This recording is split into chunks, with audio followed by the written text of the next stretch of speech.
This meeting will come to order. I'm Councillor Gary Waterfield.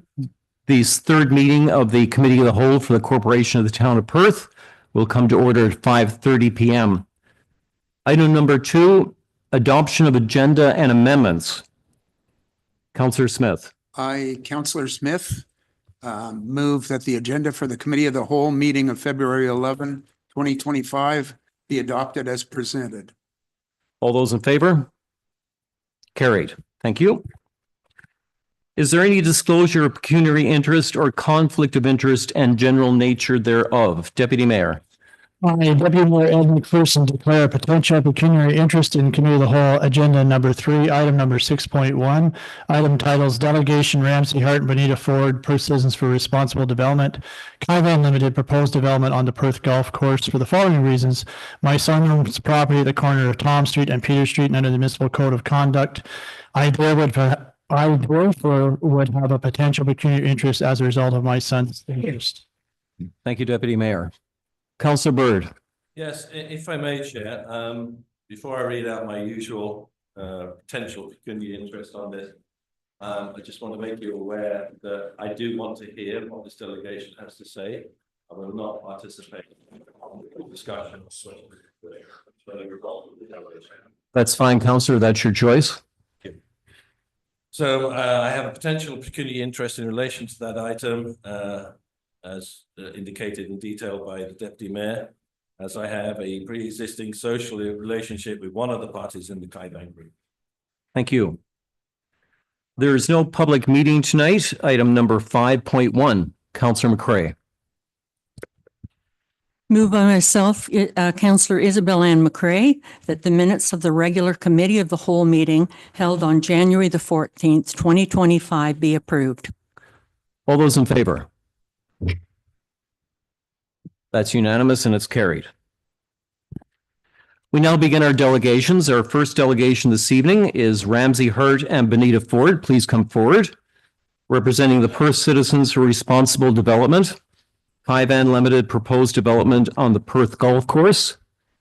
We would like to welcome both of you here this evening. Ramsay, you could have us. Are there 2 seats there? No, We got to get you a seat. Even if you We got to get you a seat. a little taller than The one that is right there. Why don't you pull that over? We want you to be comfortable.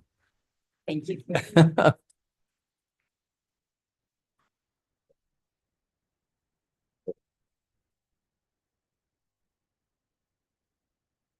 I would like to welcome you both. It's always a pleasure to see you. You have 10 minutes and we are very much looking forward to your presentation.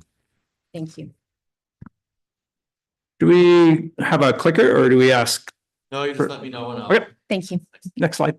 And sorry, just for the microphones you gotta speak very closely to them just so everyone can hear. Great.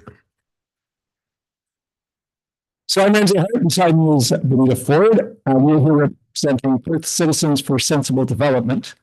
We are a small ad hoc committee formed of 9 active members, but we have quite a following, including an email list with over 250 people. And on Facebook, we have a page with 109 likes and 222 followers. If someone knows the difference between all that, let me know. I'm still trying to figure it out. We have diverse backgrounds and diverse interests in the Perth golf course development, and diverse perspectives on this. Some folks are very passionate about golfing on the golf course. I've never played a game of golf in my life and don't really intend to. So we have very different interests and perspectives on things. We have no organizational or political affiliations. We operate based on consensus. We are not opposed to all development. We do see the need for additional housing in our town, but we are very much opposed to Kaivan's development as proposed. We have come to a consensus that we will approach this based on trying to make this development as good as possible, as opposed to flat out opposing it. And that's not necessarily the position that everybody would want to take, but that's sort of been taken based on pragmatics. Next slide, please. So we're here with 2 objectives this evening. We are here to encourage the town, as the town is entering into mediation, potentially going further into a merit hearing with the OLT that we want you to know that the citizens are supporting you. We urge you to take a strong position in sticking to the official plan, the existing bylaws, and really helping to maintain our natural heritage. And we really want to continue to encourage the town to have and continue to keep the dialogue with citizens open and as transparent as possible. Next slide, please. So we are here to remind you that there is wide concern from the citizens and a lot of support behind you. Our group has had opportunities at the meeting, most of which were attended by over 200 people. We are here to present a petition that has been signed on paper by over 465 people. Next slide, please. So we tried to explore a very complex proposal with into 9 key points and the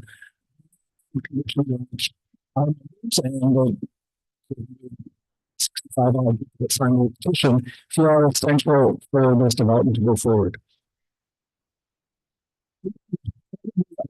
Consistency with the approach the town is taking. Of course, we don't really know that aside from the witness statements, but I don't think there's anything in our own place that we all have come up with before. So part of the foremost is the issue of access, and that this project not be allowed to proceed until there's a really clear plan for a primary access. I don't want to call it the secondary access, but a primary access that goes to the north. Secondly, the restricted to 650 units as considered in the town's infrastructure master plan, and that 50% of units are affordable. And what the priority of council, the development of affordable housing, and so we feel that the official plan is next slide, please. So the first point in the petition is not permitting any development within the floodplain. So according to having the plan, we can do approximately 24 lots within the floodplain and 3 stormwater management lots within the floodplain. So we know that the changing climate, flooding is flood volume is increasing, the frequency of extreme floodings is increasing. Even the town's witness Tyler Burnham has stated that living flooding, so the form of flooding in floodplain mapping is significant increasing. The National Resources Canada already offers guidelines and case studies from communities across the country that are early adopters that are integrating climate data, climate projections. Floodplain mapping. So this exists, this is possible. We push for this. The fifth point is about the front line of the golf course. So the developer has left the door open in the official plan amendment, stating that the front line is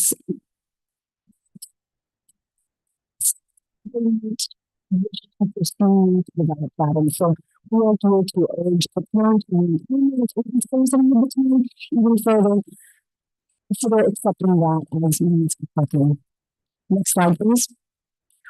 So number 6 in the petition, I think this one is it has the most here, so it's about maintaining the existing environmental protection as identified in the town's official plan. So I've actually spoke with another planner recently, and this person pointed out that even though the province last year changed the wetland setback from 120 meters to 30 meters, if a town has already stated in its official plan that it requires 120 meters setback for a wetland, that supersedes the province's change last year. I think this is an important point.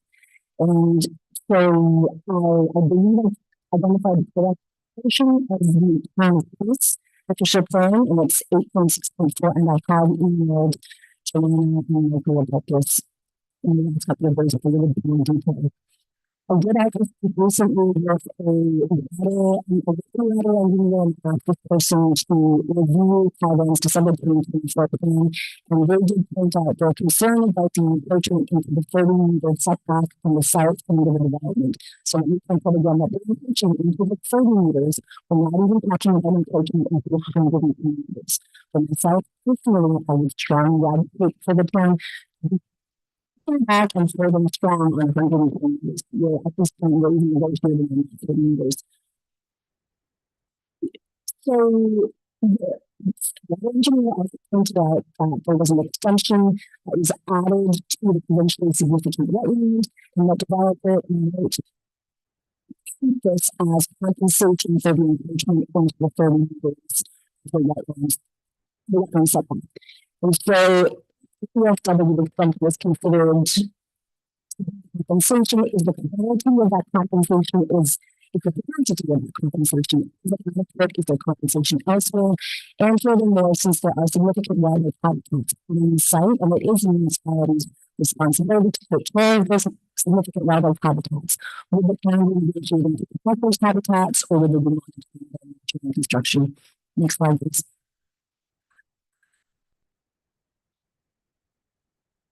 These developments that are funded, and as a member of the kind of first initial climate action committee, I'm very concerned that this proposal, which will last decades, the homes that are being built here will outlast some of us, or all of us perhaps. And so we really would like to encourage the town. This is one thing we haven't so much in the statements about, and so we're very concerned that the town has believe its responsibility around the official plan for climate friendly development. It's not necessarily top of mind system of tariffs and everybody places, but the climate crisis isn't going anywhere, and will its consequences very soon. Slide.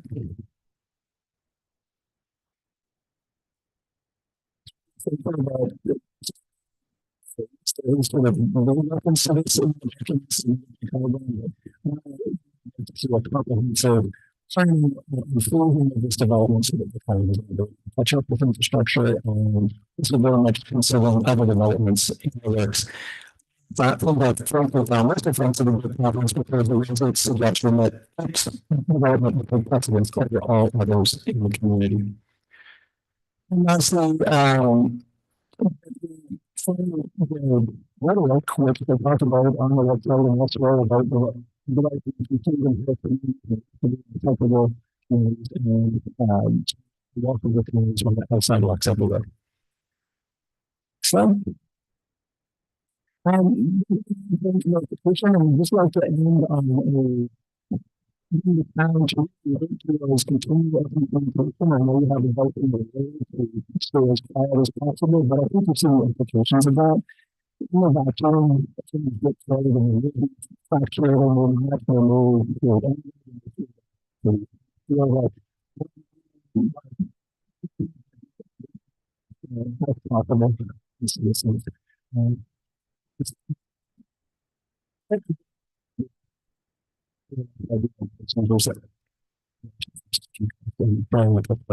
So thank you very much. Exactly sure how to do that. Thank you both very much. Are there any questions?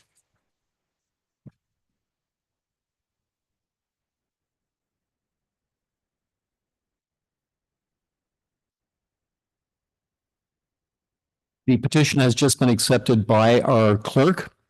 I would like to thank you for the presentation. Do any members of council have a question or a comment? Councillor Bolt. Thank you, Mr. Chair. I just want to, echo what you've already stated, that this council, and I'm not speaking for all of them, but I feel I am in many regard. We all have the same concerns that you have. We're all, most of us, if not all of us, have to live our own property in the town. And, echo a lot of, if not all of your primary concerns. But again, due to what we can or cannot say, my personal feeling is that I feel just as strongly as you do about many of the issues. Thanks, Mr. Councillor McCray. Through you, Chair. First of all, I'd like to say to this group, I want to applaud you for your efforts because together, your efforts and our efforts can make all the difference in the world. The second thing is I want to apologize as a councillor not being able to attend some of the meetings, the latest ones because of appointments at the Riverside. And you know what that's like when you're in the queue and trying to get to those.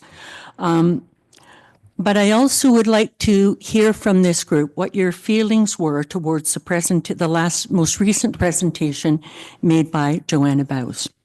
I'd like to hear your response in regards to that. The chair. Said it, but we want to express our gratitude for that presentation. Several people respond saying that they felt, and I think even they sent this comment to Joanna, that the temperature dropped because of that meeting. Because as I said, in the absence of information, spirits get fired up and people don't know what's happening. And so they make assumptions. And frankly, with government, they make assumptions that maybe aren't the most positive towards the government. And so, presentation of information, the obvious concern that Joanna and Michael expressed about the development, I think realize we were much more on the same side of things than not. Councillor McCray. And just one added comment. As we move forward with this, it is my understanding that both our administration and our council are attempting to have the most open communication we can possibly have under the circumstances of which we are allowed to speak. But I know that our Joanna Bowes, our development officer, is doing the very best she can to get those communications out and about into our community. That's it. Thank you very much, Councillor McCray. Benita, did you have a comment? Or Ramsey? Thank you, Chair. Just suggestion we thought about too, when that suggestions that people should just go online and read the written statements. But you know, even just the first few pages of government brief and technical numbers under for filing something with ULRQ would turn out, I'd say 95% of the people. And so if there is a way to have executive summaries of those, or a summary of the town's position, I think that would be very helpful for those that aren't, hundreds of pages of documents that are there as witness statements. And to add to Councilor McCray's question, I think I really very much appreciated during Michael's presentations that evening a couple of weeks ago at Blackbrook. And I would really urge the town as much as possible to keep these lines of communication open and at the next possible opportunity to host another meeting of that nature, because I think that was an excellent use of 2 hours. I think there was so much more clarity gained from that than the numerous emails that have gone back and forth with speculation and questions. And so, and I was quite impressed with how respectful people were overall. I think it was handled very well. I think the facilitation was excellent. And so thank you very much for having offered that opportunity. At this point, I'll make a comment. I would like to thank you both and all of the people you represent that have signed the petition, not just for your input, but for your passion for our town. And we all have passion for our town. We're all on the same team. We're all in this together. And thank you so much for coming here today and giving us an excellent presentation. Thank you very much. Thank you, Mr. Chair. Thank you, Councilor.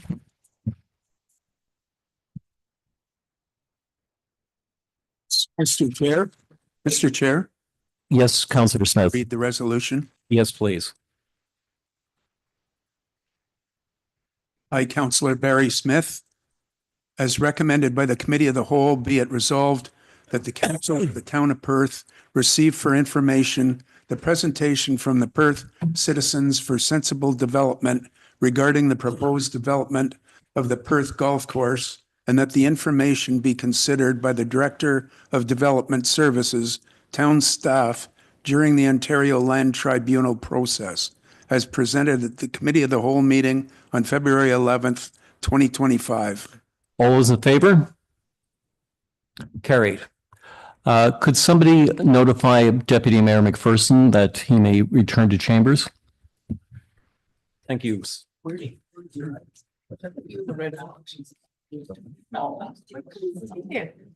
along to delegation number 2, we have Katie Mahone, partner audit, KPMG audit planning report. Is Katie here this evening? Is she here? It's just in the next. Okay.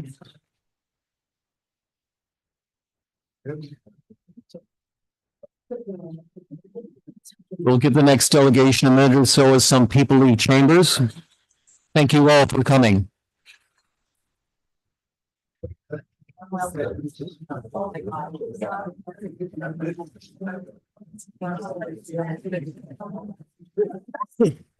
Oh, Jim. How was that? It went really well. Very respectful.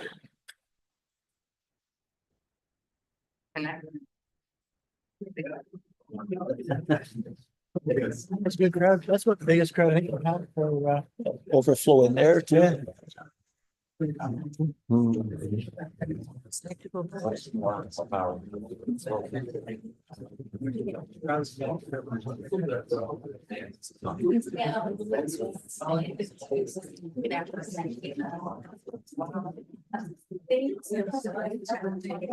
remember. Please have a seat. It wasn't available to meet. If overtook. That's okay. They had people lined up. Here, you can. It looks like a comfier chair. Oh, that's okay. Yeah, I could for those debates. The meeting will come back to order.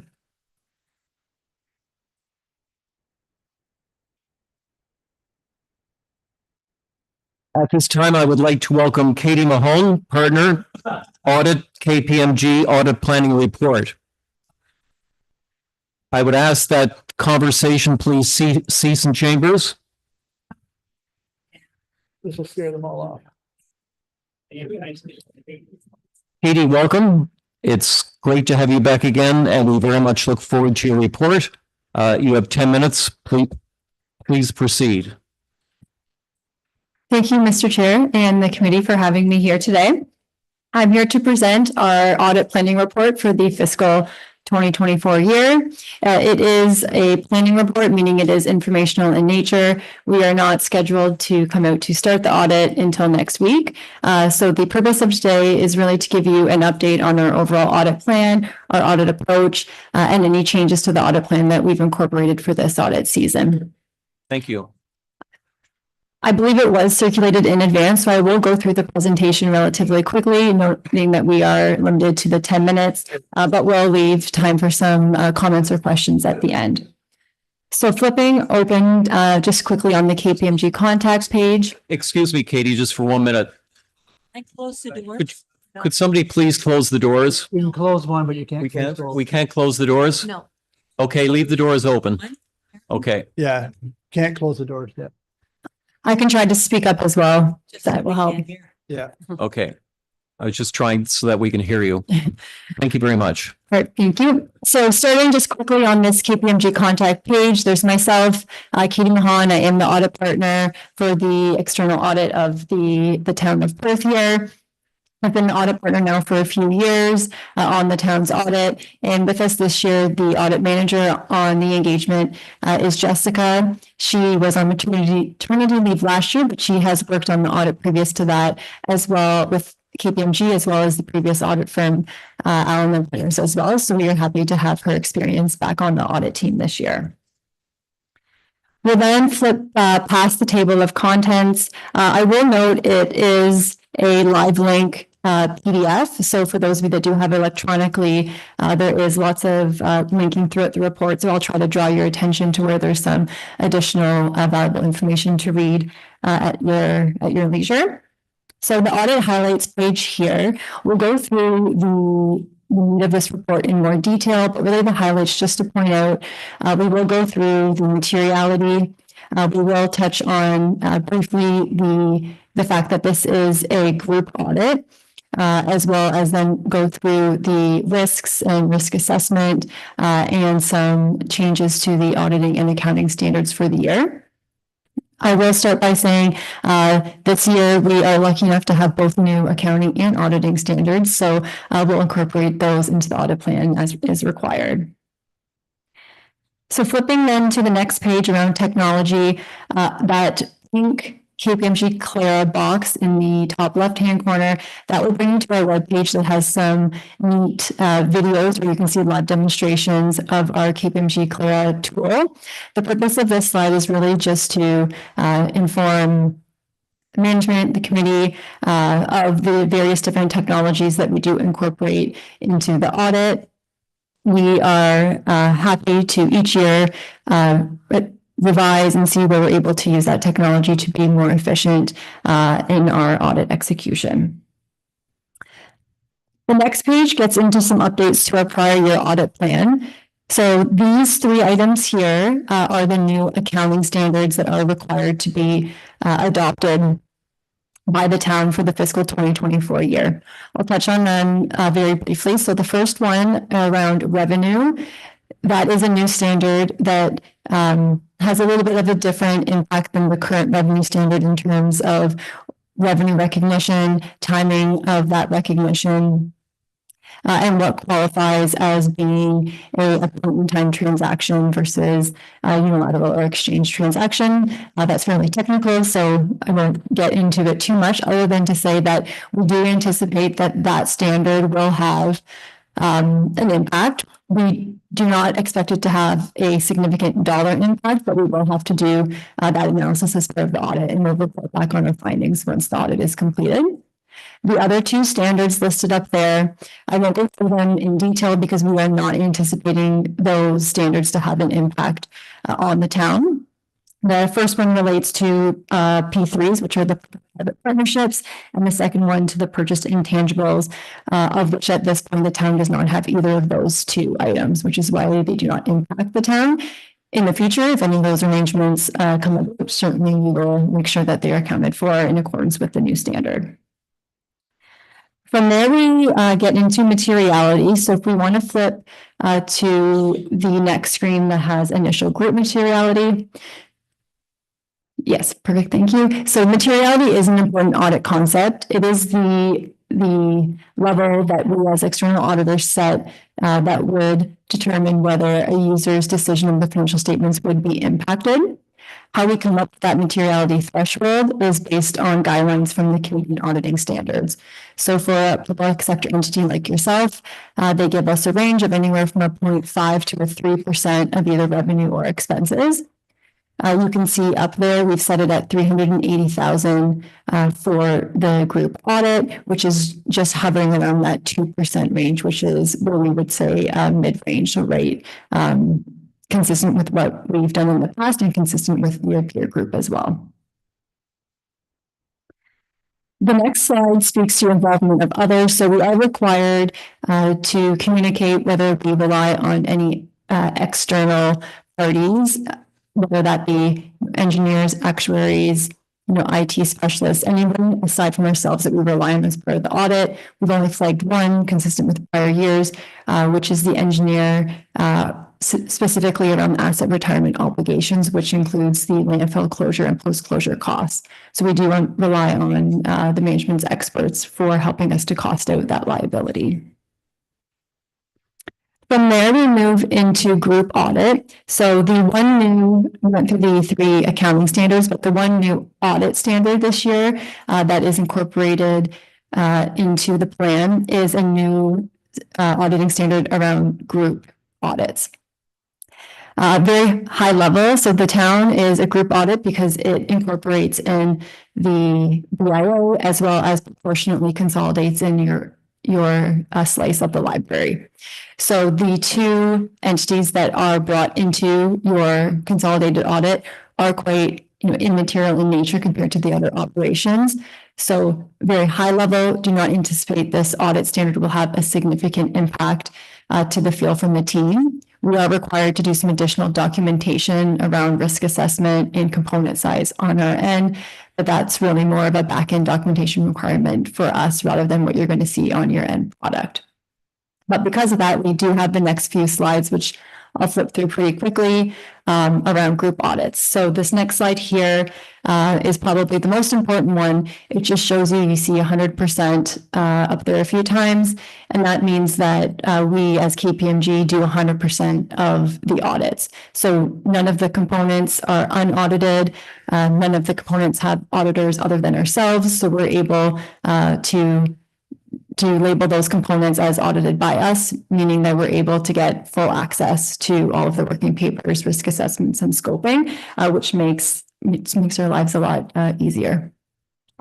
The next slide just goes through the different subsections of review, which we can skip through that. Same with slide 13. It really just goes into more detail of some of the updated documentation requirements. But again, since we are the auditors of all the entities, it's pretty straightforward from our perspective. After that, we get into the risk assessment. So this risk assessment is similar to what you would have seen in previous years. The ones that always get the biggest questions are the two ones in red there. So starting with the first one, management override of controls. If we flip to the next page, this is similar to previous years where management override of controls is labeled as a significant risk. That is what we call a presumed fraud risk, meaning that Canadian auditing standards do require us to label this as significant in each and every audit in Canada. So it's nothing that's unique to your organization, to the town. It's something that we incorporate into all audits. Doing that means that we need to perform certain procedures to address that risk, which we will do and report back after the audit on any findings. If we flip to the next few pages, we can see on the right-hand side some planned response to each of the financial statement caption items that we've identified to be higher in risk. They are all base with the exception of asset retirement obligations. That was the new audit standard that came in last year. It does require a lot of estimates and anytime we do have a lot of estimation, we always do have an elevated level of risk there. So we'll continue to do the procedures similar to what we have done in previous years and report back on any findings. Katie, just excuse me for a second. Just to let you know, you are not restricted to the 10 minutes. So you don't need to speed if you don't want to. Hear my speed get faster as I see the 30 seconds. The 30 seconds on the clock come down. You've got more than 10 minutes, so proceed as you will. Great, thank you, Mr. Chair. That we did go through the beef of it, but we will continue on here to the next slide, slide 19, which is around the timing and the milestones and deliverables. So we were out to complete our interim audit just before Christmas. Everything looked there as we would expect. That's really when we're out doing our initial understanding of the control environment. We are slated to come out to start the audit next week, and then we'll complete that audit fieldwork, be able to provide the first draft to go to management early to mid-April and be able to go back and forth. Usually we have a week or two to get everything kind of finalized there so that we'll be able to come to your April meeting and present similar to prior years. So we're going to aim to have the same timing as we've had in the previous years there. The next page speaks to audit quality. So you can see up there where the white arrow is, there's a blue underline. That again is a live link. So since we are a global accounting firm, we are required to publish the results of our transparency report each year. It has been just refreshed. I think the new one came out January 31. So feel free to read through there to look at all of the audit quality measures that we are subject to. And then specific to your audit, if you flip to the next page, again, we will come back with the findings in our final report. These are the four main indicators that we do look at from an audit quality. So we'll be coming back with our green, yellow, red system as we have in the past with respect to those items. And then the last item before the appendices is around independence. So we are required to confirm our independence each and every year. If we want to flip just to the next page there. So we do have our statement of compliance and statement of independence there. To the extent we completed any non-audit services, we would be required to have a discussion around our safeguards that we have put in place to ensure that independence is maintained, but happy to report that we do not complete any non-audit services, so no conflicts noted there. And then the next page just speaks to the engagement. So we have the engagement of the town, the consolidated, and then we do also complete a separate statement for the BIA, and then we complete the audit of the library, as I mentioned.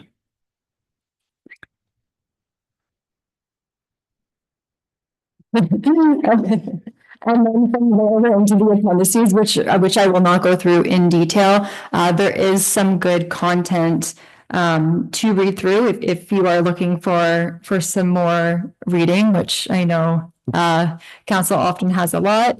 But if I flip just quickly down to Appendix 2, which is page number 27, that is the one I do usually bring attention to, specifically in the top right there, Accelerate 2024.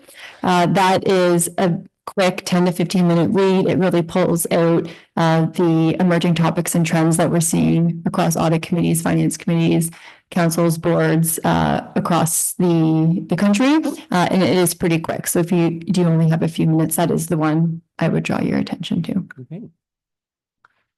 And I think that's it for me. So happy to take any questions. Thank you very much, Katie, for your comprehensive presentation. I welcome questions from council. Councillor Byrd. Chair, just two, three. Please proceed. Thank you.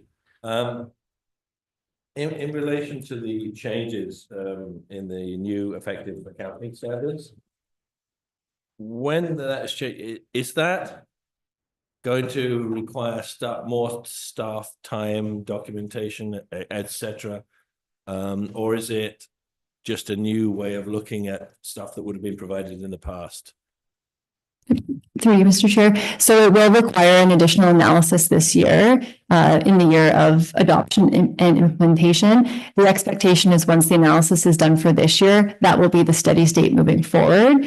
So there should not be, or will not be, significant impact to future years. But for this transition year, there will be an assessment, specifically around the revenue line items outside of the government grants, outside of taxation. It's really things like permits, user fees that are caught under this standard. So we'll have to do an assessment of at what point does that revenue recognition occur? Does it align with the new standard?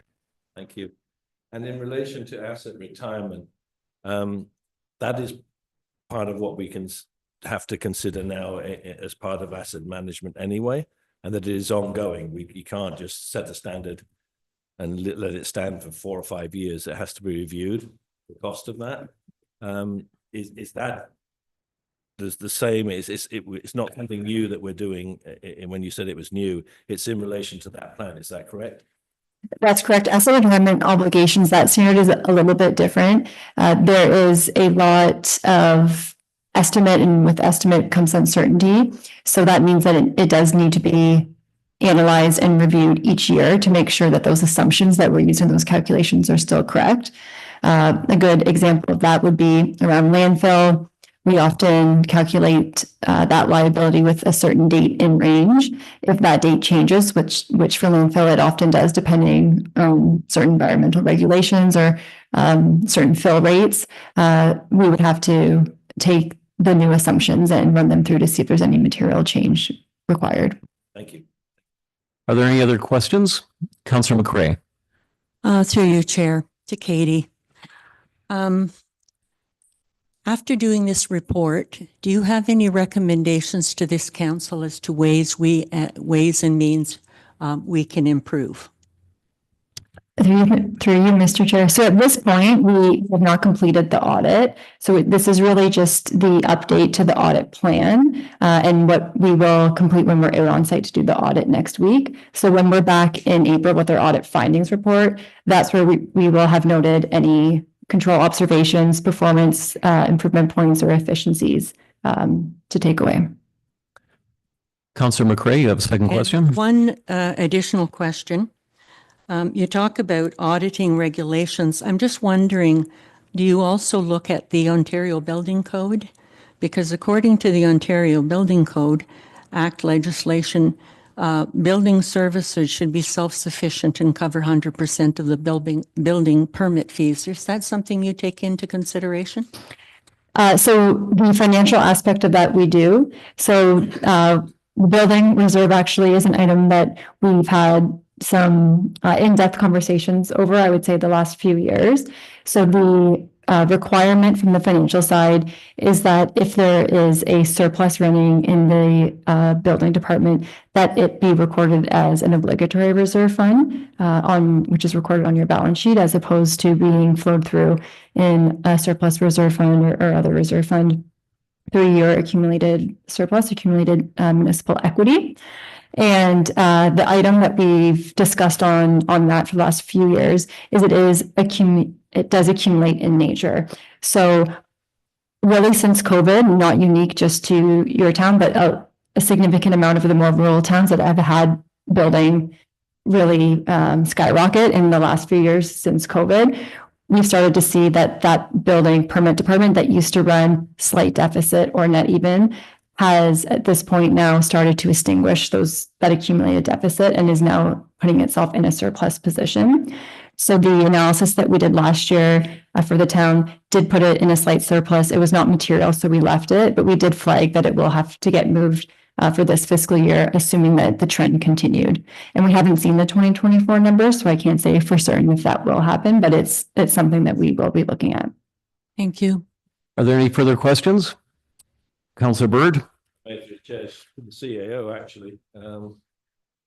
We, in the past, the staff have been acknowledged for completing this process fairly early and promptly and efficiently. So the bar is set fairly high. Yes, it is. And under the leadership of Cindy, the finance staff have been working very hard to get that done and make sure that we're first out of the gate again this year. So, Councillor Bird, I believe you have a motion. I do, but my computer has gone down, so I'll use the screen if I may. Moved by myself, as recommended by the Committee of the Whole, be it resolved that the Council of the Town of Perth receive for information the delegation from KT Mahon, Partner Audit KPMG, Audit Planning Report, as presented in Committee of the Whole meeting on February 11th, 2025. All those in favor? Carried. Thank you very much. And we have delegation number 3, Guy McGee Rapid Relief Team. Thank you very much, Katie. Thank you, everybody. It's good to see you and appreciate your presentation this evening. Thank you, everybody. Enjoy your meeting. You bet. Delegation number 3, Guy McGee Rapid Relief Team, please come forward. Is Guy here? No? In the other room? Okay.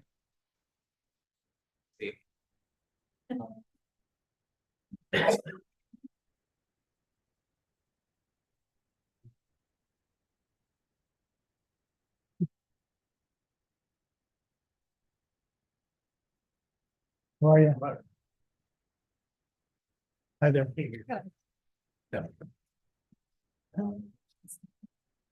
Guy, welcome. Welcome to both of you. Thank you. Please have a seat, make yourselves comfortable. If you could both state your names, and with that, then you'll have 10 minutes, and we look forward to your presentation. Brilliant. Thank you, Mr. Chairman. My name is Guy McGee from RRT, and this is my wife, Ruth. And we're actually happily celebrating our 39th wedding anniversary today. So, Well, hey. so I haven't come here to talk about how patient my wife is, but Well. it's certainly a factor in how well we get on. So the Rapid Relief Team is a global organisation. It's in 14 different countries, and there's only over 1,400 volunteers, and there is a detachment in Perth, and that's the reason why we wanted to draw the council's attention to what we're able to offer in the way of services to the community.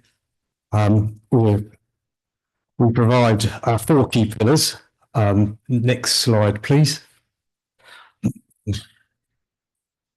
We provide for emergency and disaster relief. Next slide. Get through this quickly. Homelessness and hardship and youth, supporting the youth. Next one. Health and disability. We do a lot supporting frontline workers, nurses, and other people, persons in uniform. So next slide. Yes, sorry, Karen, next one after that. Thank you. So what do? We serve our communities with compassion and care and provide real meals with a smile, offering relief and hope. So how does that work out? Well, we have a trailer, a big barbecue trailer, where we'll, as Mr. Trevor from the fire department will confirm, we come along and we set up our tents and our barbecue trailer for a nurse's open day or a fire open day or a reactive event, and we serve burgers or refreshments. It works out really well because we're also able to provide reactive events. And what we like to do is engage with government-based organisations and charities to help achieve their fundraising goals. So something like the Coldest Night run in Ottawa, run by the Ottawa Mission. We have a very excellent relationship with Tim Hortons. They provide as much coffee and tea as we require, and we'll set up night or day and provide refreshments for the runners, burgers or whatever. So it's a service that we provide absolutely free to the community. We feel it's our opportunity to give back. We're the humanitarian arm of the Plymouth Brethren Christian Church, and we've been going for nearly 13 years. What we want to do is just to let the members here know that we're available for events. Obviously, we have to have every event okayed by the management, but we'd like to make ourselves more available for anything that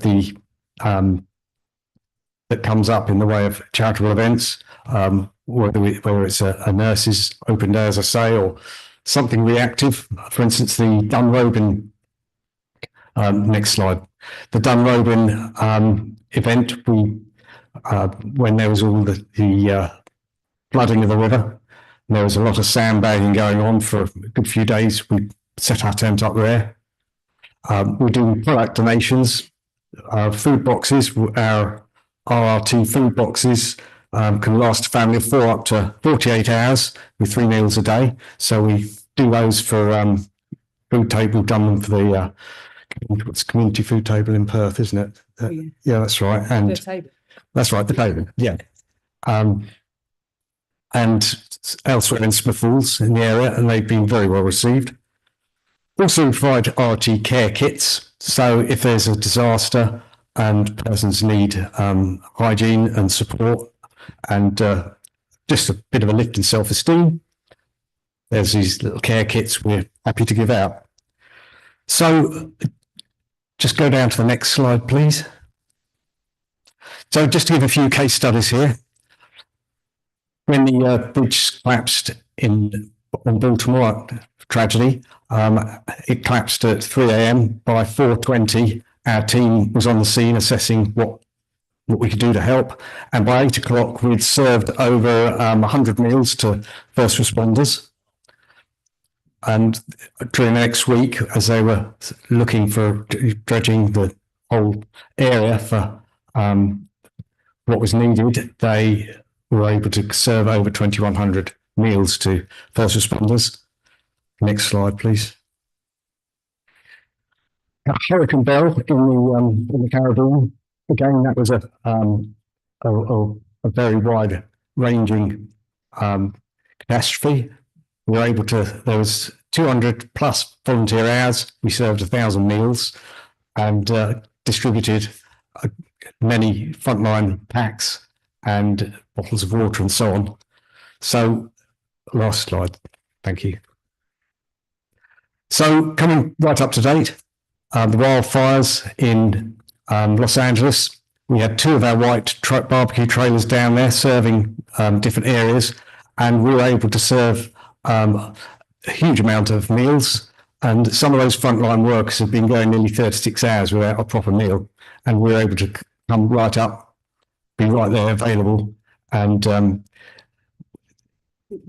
yeah, just to keep them going and just to have a sense that they're being appreciated what they do. And we do feel that's a great part of our mission, is to show appreciation for what the frontline staff do. So just in ending, as and when anyone here feels that they have an event coming up, we'd be really glad to hear from them and see what we can do to help and support, whether it's a charitable event or frontline open day. We're here to support and give people a sense of encouragement and hope.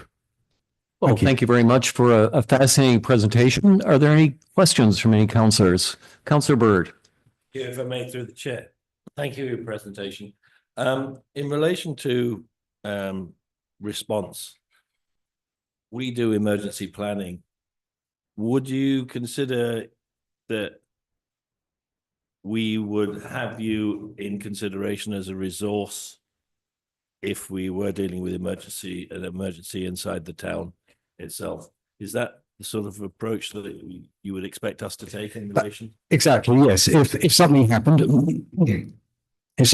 if there was an event came up, you know, whatever it might be, and, you know, first responders were needed or whatever it was,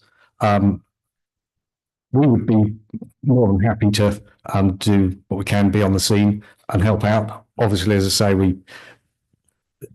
we have to sort of be careful how much we commit and not overcommit, but we certainly would be interested in being considered. Thank you. Sorry, can I just interrupt on that point? So Trevor already does work with your organization, and I think has a good partnership, and you are part of our emergency plan already, so you will be getting calls. So Excellent, excellent. Are there any other questions? Well, I'm going to go to the deputy mayor. Nice to see you again. I met Guy a couple of months ago there on an invitation from Trevor and listened about his group. And I said, you should come to council and explain what you do, because as a former first responder, while we're always worried about the victims that we're dealing with, my concern always in the past was worried about the first responders. Yes. And you certainly demonstrated in your slides that you do look after the first responders as well, because sometimes we get so busy we forget to look after ourselves. So I really appreciate you being in town. Good. No, they do an excellent job, and, you know, we sometimes is overlooked and sometimes not appreciated as we should appreciate it. So we're very happy to be there. Councillor McCray. Through you, Chair. I'm very, very interested in this because as we grow our first respond team for the Stewart Park Festival this year of 15 to 30, and Councillor David Bird, myself, and Nancy Wing of the BIA were working on an emergency plan if something should ever happen at Stewart Park Festival where there was a disaster and we had to clear the area or whatever. I can see how the service that you provide would be just incredibly helpful and resourceful. So as we work on that plan, we will definitely be talking to Trevor and making sure that we have that connection included in that plan. But thank you so much for this. This is just incredible. Good. No, it's a very happy subject to be able to speak to everyone about. Absolutely. Yeah. Any other questions from council? With that, Councillor McCray, I believe you have a motion. Thank you. Moved by myself as recommended by the Committee of the Whole, be it resolved that the Council of the Town of Perth receive for information the delegation from Guy and Ruth McGee Rapid Relief Team as presented at the Committee of the Whole meeting on February the 11th, 2025. Thank you. Thank you, Mr. Chairman. Thank you. All those in favor? Carried. Thank you very much. Mr. Chair, Go ahead. Just to let you know, there's a couple of donuts and buns there in the kitchen if you'd like to celebrate the anniversary on behalf of the town of Perth. Satchel. And I would like to thank you very much for your presentation. And I always stand to be corrected, but I think this is the very first time in the history of our town that a couple has ever come to celebrate their anniversary here in town. So welcome and come back again next year. With that, we move along with our meeting. We got a busy agenda tonight. We do have correspondence. No correspondence going to 7.2.1. We have a motion by Councillor Byrd. Yes, thank you, Chair. Moved by myself, as recommended by the Committee of the Whole, be it resolved that the Council of the Town of Perth, as recommended by the Heritage Perth Advisory Panel, support the letter of the municipality of South Huron addressed to the province, requesting reconsideration of the amendment to subsection 29 clause 1.2 of the Ontario Heritage Act by way of resolution. Thank you, Councillor Byrd. Would anybody like to speak to the motion? Councillor McCray. Through you, Chair, I was just wondering if we could have a better understanding of what they're requesting a reconsideration of the amendment to subsection 29, 1.2. And what exactly are the considerations they are bringing forward? Thank you for your question. Kathy, could you comment, please? Yes, through the chair. So this is just a support that came through. If you can just go down a little bit. Sorry, that's okay.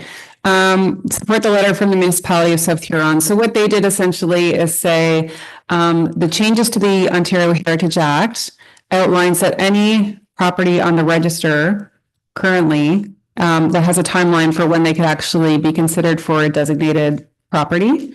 And so in the town of Perth, we've already sent out the letters to those that are on the register and they are not currently designated to say, hey, if you want to register, you have this time period to do so. And so we already mailed those out. HPAP was already ahead of it and staff brought it forward to them. And so we distributed those last year. However, there's some municipalities across the province that have dozens and dozens of properties to manage that are on the register but not designated. So to have such a small window of time to be able to do the digging and the groundwork to reach out to those those properties listed on the register that aren't actually designated is a lot. And it's demanding on staff time. And so we just said, I think we should support that initiative to make that change so that there's due diligence done by staff to be able to do outreach to those properties across Ontario and just support our fellow municipalities. Thank you, Kathy. Are there any other questions? All those in favor? Carried. Thank you very much. Councillor Smith, you have a motion. As recommended by the Committee of the Whole, be it resolved that the Council of the Town of Perth, as recommended by the Heritage Perth Advisory Panel, acknowledges the great contributions made by Algonquin College Perth campus to the Town of Perth, and that Council enter into discussions with Algonquin College in hopes of ensuring it remains a vibrant part of our community. Are there any questions or comments to that particular motion? All those in favor? Carried.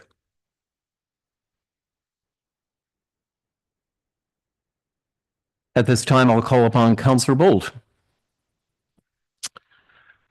With respect to the residents and owners of Tate Terrace, myself, excuse me. As recommended by the Committee of the Whole, be it resolved, the Council of the Town of Perth receive for information the petition from the residents and owners of Tate Terrace and members of the community regarding the West Annex lands, and that the information be considered by the Director of Development Services town staff during the Ontario Land Tribunal process.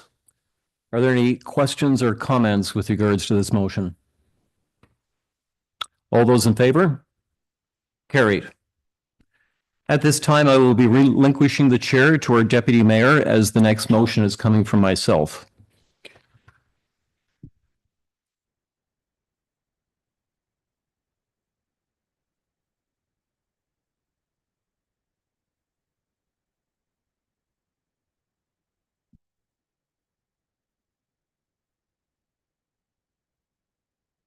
7.2.3, the independent feasibility study, shared program services and service deliveries up to and including amalgamation townships of Drum North Elmsley, Tay Valley, and Leonard Highlands. And Councillor Waterfield, would you like to move the motion just to get the discussion on the floor? Thank you, Chair. As recommended by the Committee of the Whole, be it resolved that the Council of the Town of Perth, 1, seek interest from the townships of Drummond North Elmsley, Tay Valley, and the Lanark Highlands to commission an independent professional feasibility study for areas of shared programs, services, and service deliveries up to and including amalgamation. 2, and that this motion be forwarded to these municipalities for their consideration and support. With your permission, Chair, I would like to make some opening remarks. We must always strive as a council for operational leadership, and I believe we must also seek out opportunities to provide transformational leadership to enhance the quality of the lives of our citizens. By having an independent professional study, we can determine if there are further opportunities for areas of shared programs, services, and service deliveries up to and including amalgamation of interested named municipalities. We need facts, we need data by an independent third party. I see phase 1 reflected in this motion. If passed by this council and one or more named municipalities, I see phase 2 being implemented in 2026. An RFP would be sent out. The cost of the awarded contract would be split between participating municipalities and hopefully funding from the provincial government.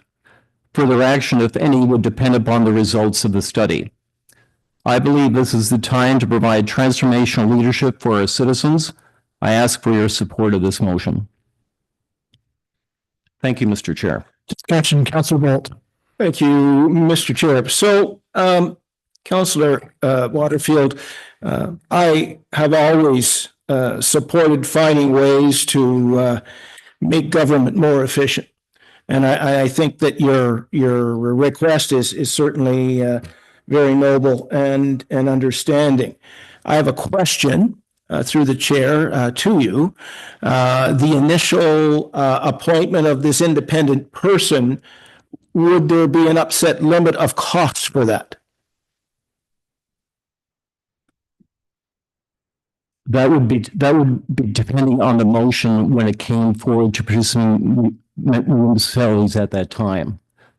So that leads me to just a clarification then. So if I'm understanding this correctly, are you asking the townships that you're referring to if they're interested in going forward with this before we actually appoint someone? Or are you asking this council to appoint someone and then go to them and say, well, based on his or her findings, are you interested? In what order are you proposing this? Excellent question. It would be the latter. It would be the former. So what I'm hoping here is that this council will pass this motion. If that's the case, this motion goes to the 3 other municipalities. If one or more other municipalities are interested, then at that point in time, we would send out an RFP. I think to your point with your question, it would be wise to have an upper limit in terms of cost. Then the RFP would go out and it would be an RFP process just like any other. And then we would have applications and it would be awarded within the parameter of the RFP, potentially within a cost ceiling. So if I can, just one further question for clarification purposes. So that said, then, if all 3 of the townships that you're naming, I hope I'm not coming down with a cold here. If all 3 of them said, we have no interest in this whatsoever, just playing the devil's advocate, that kills it right there. That's correct. Okay. Councillor McRae. Through you, Chair, to Councillor Waterfield. I as well like to find efficiencies, and if there's any way different municipalities can work together and share resources, I'm all for that. I do have a couple of concerns with the timing of this. Just yesterday, we heard of the implications of 25% increase in tariffs for aluminum and steel, and the ramifications just those 2 elements will have on Canada on our country, province, municipalities, it trickles down. And to add to that, potential job loss it could be in our community with what's ahead of us. I'm just wondering if the timing for this is right, and would we just be adding to the potential job losses within our own communities by doing this? That's the first one. And the second one is, in the past, we've had challenges with our neighboring municipalities in cost sharing with Conlin Farms.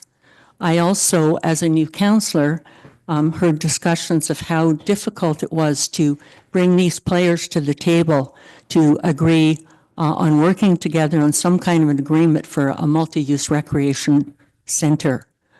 I just really wonder what the likelihood will be in this climate at this present time with everyone holding on to what is their own. I'm talking nationally, community-wise, if this will even fly. So I'd just like you to respond to those two things.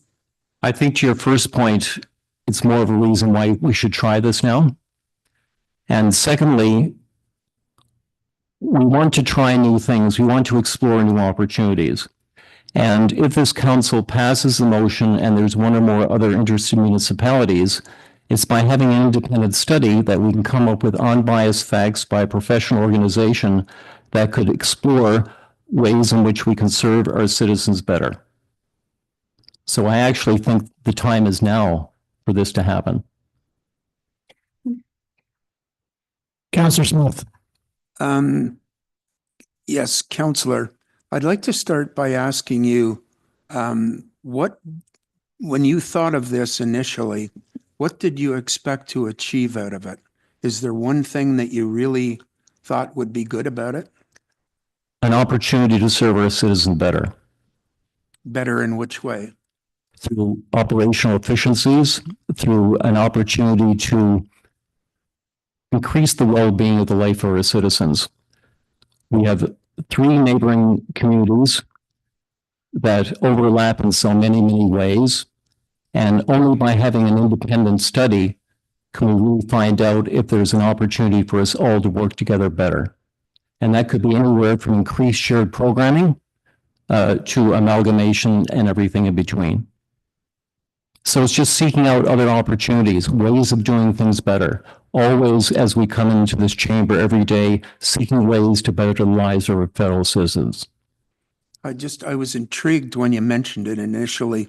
I read some of the history of amalgamation in Ontario, and quite frankly, it doesn't have too many good things to say about it. It's been tried an awful lot. They say if you expect to save money, you won't. I would be interested in having somebody, a professional, go through and let us know just what's what without spending a ton of money. If we can get a gist whether it might work or whether we're wasting our time, it'd be good to know up front or pretty soon at the beginning. If I may make a comment, I appreciate your comments, Councillor Smith, and don't forget the intent with the report is to look at all aspects of how our municipalities can work better together. And amalgamation is just one possible component. If there were to be a study, if this passes this council and it passes one or more other councils, a report might come back saying amalgamation is not feasible, but here are X number of other recommendations in which we think we can work better together and better the lives of the citizens that we serve. And I know there have been discussions in the past between municipalities. I know currently there are some shared services and programmings as per a motion that's later on in tonight's agenda. That's great. But I really think when it comes to this, there really needs to be an independent study. There needs to be a third party that really looks from the outside in, unbiased, looking at opportunities. And this is really where I'm coming from. How can we make the lives of our citizens better? I think this is an opportunity that's worth exploring. And I'd rather explore and get the data and the facts back. And then depending on what that is, then we act accordingly. Thank you. I think. Did you have your hand up, Dave? Councillor Bird. Thank you, if I may, through the chair. Yeah, councillor, a couple of things. Two parts, if I may. A question I was going to ask, and then something that came up in the conversation that we've had. At one point, you actually said if one or more of these townships is interested, we should go ahead. And then when you were discussing it with Councillor Bolt, you said you needed all of them. Which is that? One or more. So if we amalgamated only with Lanark Highlands, how would we do that? We may not even amalgamate with the municipality you mentioned. What I'm saying is that if this passes this council, it goes to other councils. If one or more other council is interested in participating in the study, then the action point from the result of that study depends on the data that comes out of that study, which may not include amalgamation. Thank you. And the question I was going to ask and the point I was going to make is, I wouldn't be prepared to support this motion until we had some idea of what the cost of the individual professional independent person is going to be, because I don't think it's even remotely going to fly with the other councils, referencing what has been said already about dealing with them with finances, unless we have some idea of what it's going to cost. That's a fair comment. So my last comment is just in the wording of this motion, seeking interest from the Township of Drummond, North Elmsley, Tay Valley, and Lanark Highlands to commission an independent professional feasibility study for the area of shared program services and service delivery. I'm okay with that. I think it's very premature to include amalgamation in that. And the second thing is, I agree completely with Councillor Bird. Going forward, you'll never be able to sell it to these municipalities unless you have an actual cost. So, I've sat down and I've listened to Richard Schooley. He presented a very, very concrete case to me, as well as Rob Rayner. He hit me up at AMO in regards to this notion as well. And I've given it a lot of thought. And I just feel that, first of all, I don't believe our neighboring municipalities will be on the same page. And I just, as I said before, I think with everything that's going on, we want to work together. I'm like Councillor Smith. I've also heard that it doesn't necessarily save you money. So I can't support this. I'm sorry. Can't. Okay, any further comments? Mr. CEO. Not a comment on the merits or not of the motion. I just want, in case any of our neighbors are listening, I just want to highlight that we do have productive relationships with our neighbors already. We do share a lot of services, both in recreation. There's ongoing discussions on a variety of topics related to recreation, but we do have good relations with our neighbors. As Councillor Waterfield noted, there's a motion regarding shared services with fire coming up later tonight as well. Staff at all levels work with our counterparts at our neighboring municipalities. So we do have those good positive relations already. So I just wanted to highlight that.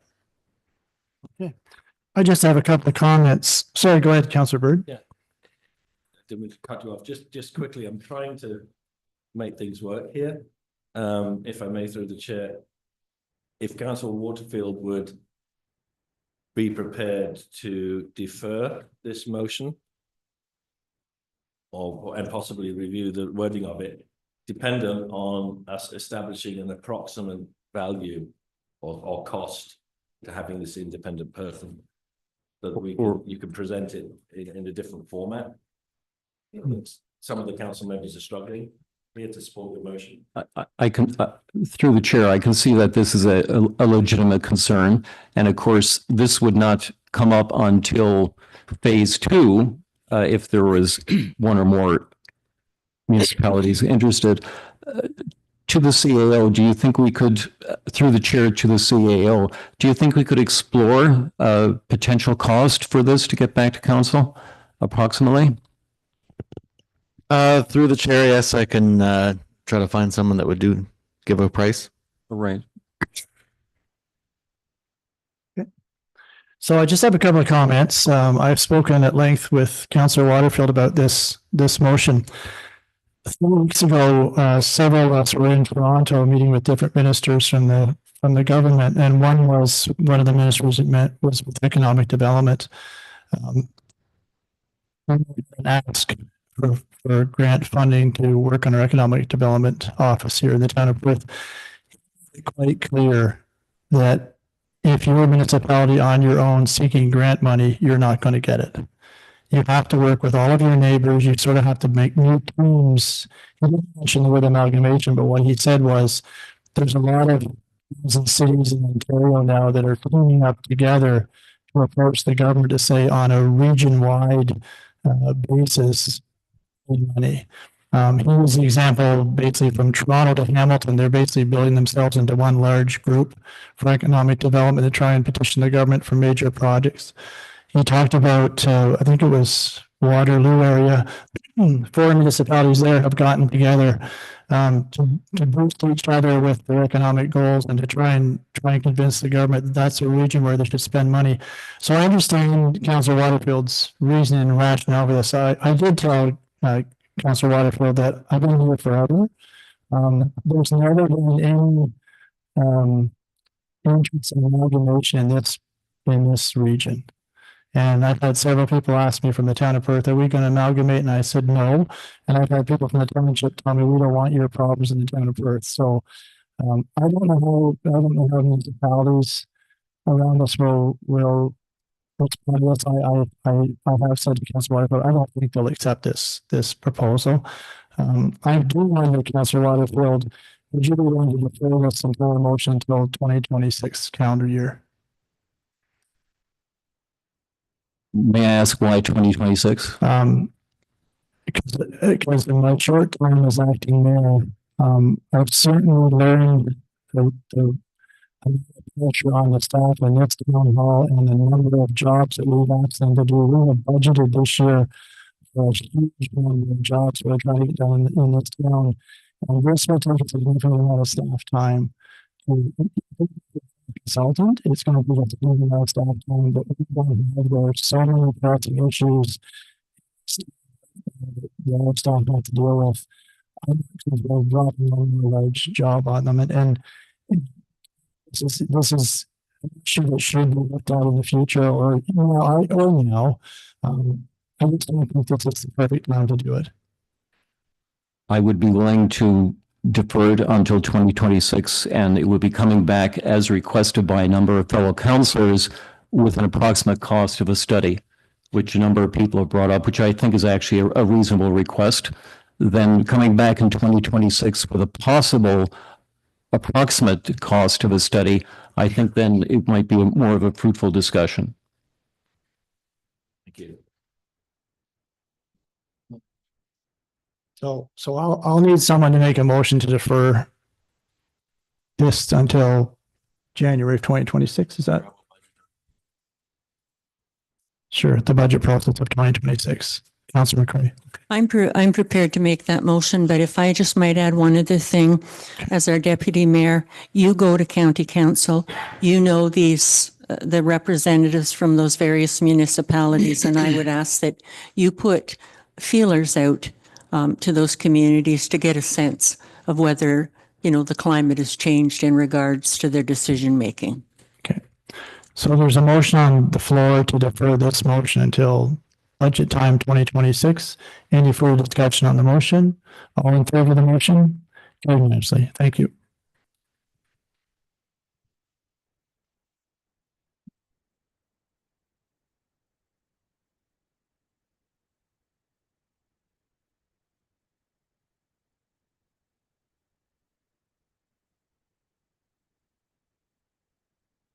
Thank you for a very fruitful discussion, and moving right along to 7.2.4.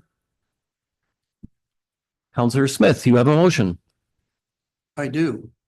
Moved by myself, Councillor Barry Smith, as recommended by the Committee of the Whole, be it resolved that the Council of the Town of Perth, in light of the tentative tariffs, encourage businesses in the Town of Perth to display a Canadian flag in their window and encourage all residents to purchase Canadian products when possible. Any comments to the motion?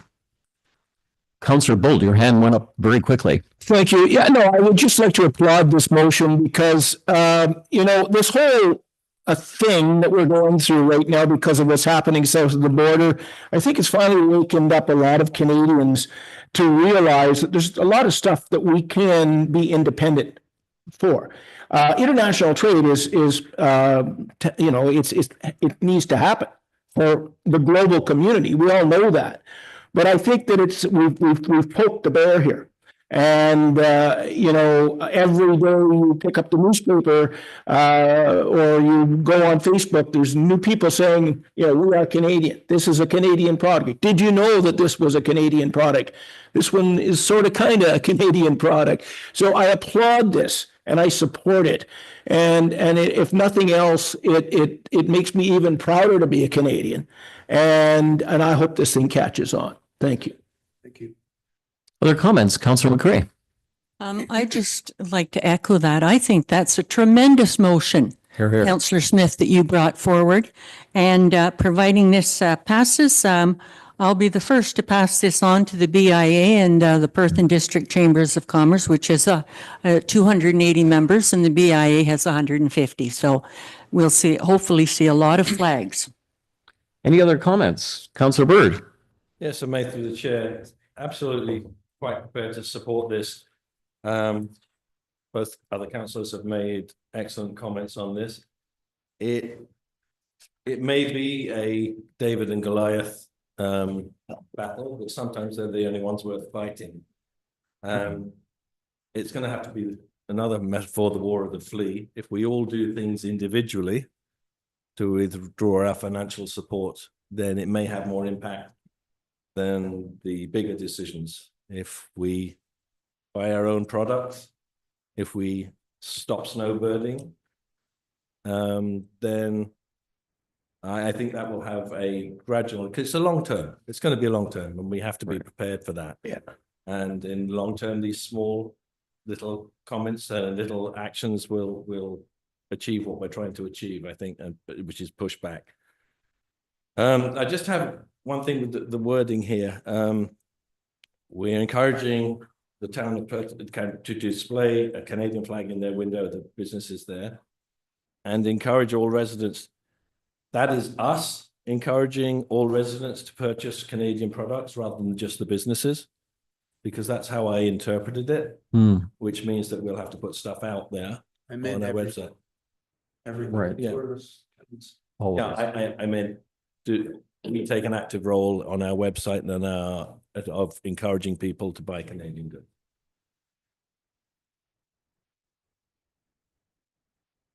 Any comment, Councillor Smith? No. Any other comments or questions? All those in favor? Carried unanimously. Thank you. Moving along to staff reports. We call upon Kathy. And if I can have you make any comments there, please.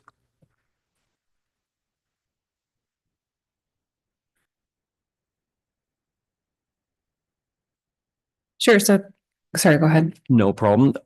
Councillor McCray, could you read the motion, please?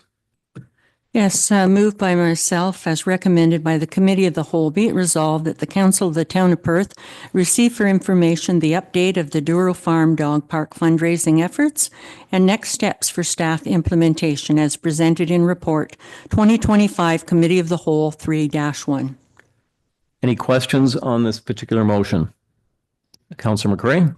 I'd just like to make a comment before we start, if I can get this to stay here.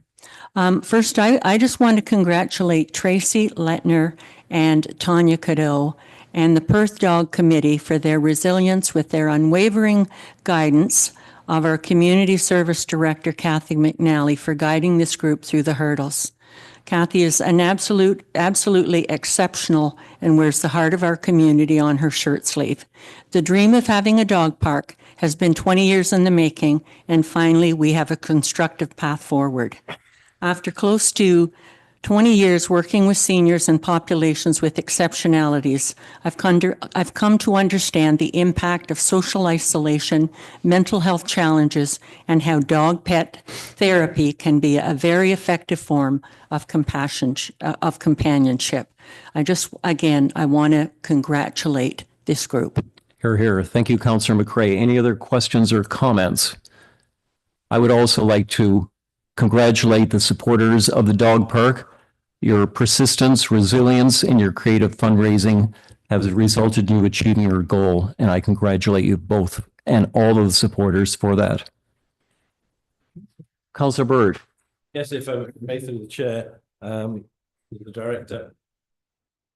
Just, we know, but to make sure that it's put out there, possibly to the media and to the public generally.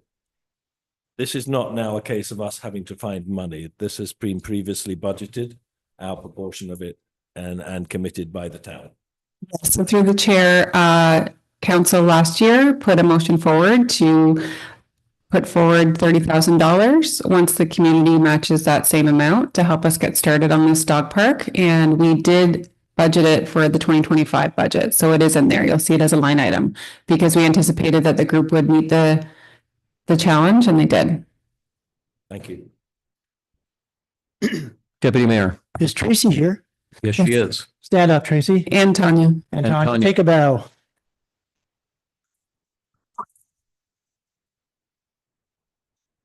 Hear, hear. It takes a lot of work to get the fundraising where you've got it to, and you should be really proud. This is going to be Here, a here. cornerstone thing we're going to have at Giroux Farm. And I walk two dogs out there, Reggie and Cooper, and they love running the fields, but I also take them to Carlton Place so they have fun with all their friends in a big place. And I'm really happy it's going to be in Perth now. So thank you very much for all the hard work you did. I really appreciate it. Hear, hear.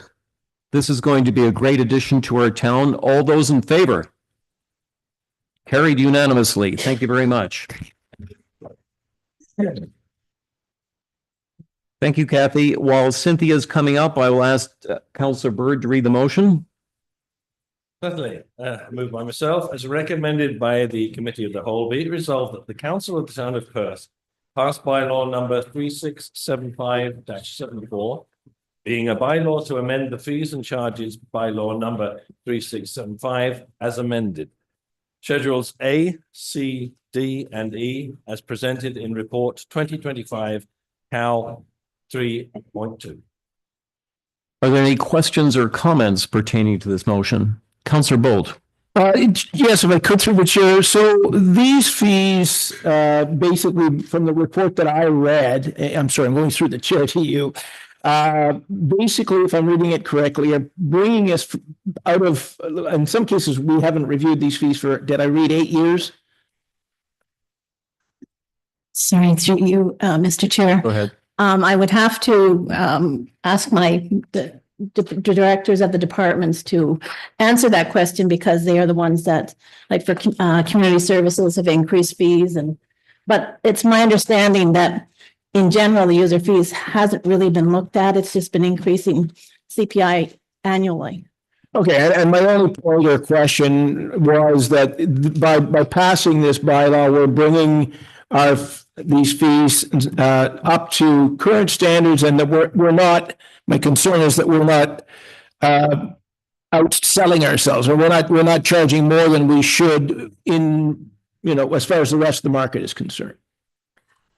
So I would not imagine that we are charging more than like a cost recovery basis. If that, it's like.